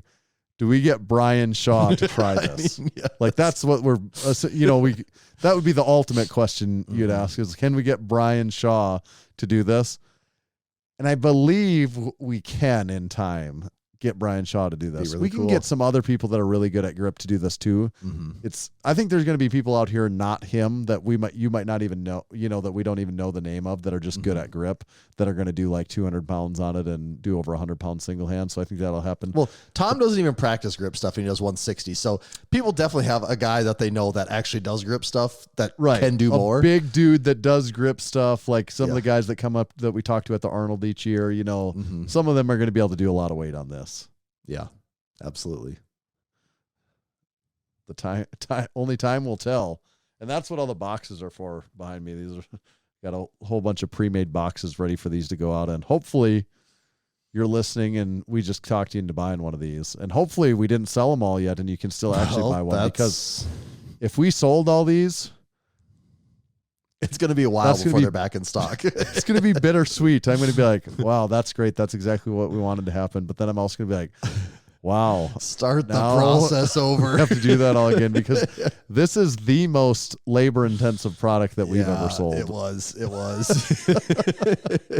But took if a they all while. sell again, it's not that it's not a not profitable item. So we are incentivized to do it again.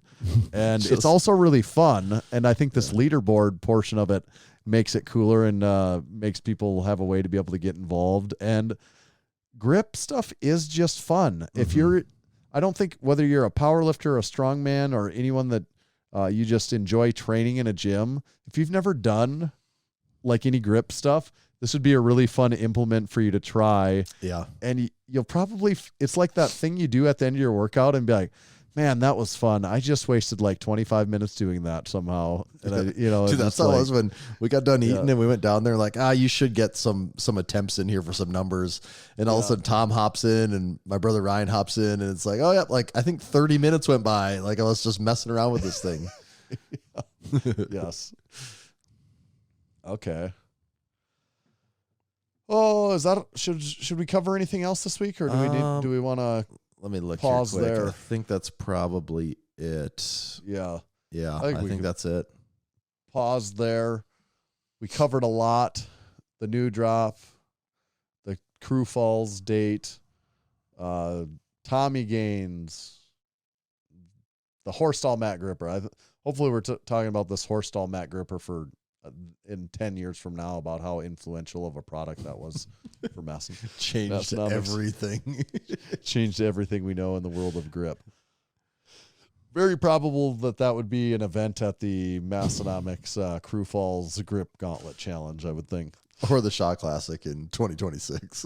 That's the goal, I guess, right? It's not the most visual event, but but it's what the people want. It is a horse stall mat, huh? Okay. This week's episode was brought to you in large part by EliteFTS.com. They're the newest sponsor of the Massenomics podcast. Right now, you can save 25% on apparel. You can save 25% on bands. There's 10% off select equipment. In addition to all of that, you can use discount code MASS10, and it saves you 10% on top of that stuff to get even more savings. Like bands, for example, would be 35% off with code MASS10. If you need bands for the gym, and really everyone has a purpose for some amount of bands. If you don't have any bands in your home gym right now, stop, pause this, even though the episode's almost over. Go to EliteFTS.com, use code MASS10, and get yourself some bands like the Monster Minis. Get yourself a set of those. I don't know what color, if those are red ones from EliteFTS. You'll see them on the website. Get yourself a few pairs. There's almost an endless amount of uses that you'll find in a home gym for bands. Thank you, EliteFTS.com. This episode is also brought to you by the Strength Co. The Strength Co. is really, really known for their American-made Olympic iron plates. They're smooth yet easy to grip. They have a beautiful black e-coat finish. And these plates will be around for generations. They're made to outlast you, and I firmly believe that. These things are incredible. They are the go-to plates of Massenomics Gym, the go-to plates of Tommy's Home Gym, and they could be the go-to plates of your home gym if you go to thestrength.co. All sizes are in stock at the moment, except for the 0.75 pounds, so you have no excuses not to go buy some. I love these things. They are great, and I would highly recommend for any gym owners out there. Thestrength.co. Go pick yourself up a pair today. Thank you, Strength Co. Get yourself a certified training facility. Get on the map. Become a supporting member. Please, that's the number one way you can support us. Tommy, where do they find you at? You can find me at Tomahawk_D. You can follow me at Tanner_Bear. Just make sure to follow Massenomics at Massenomics. See ya.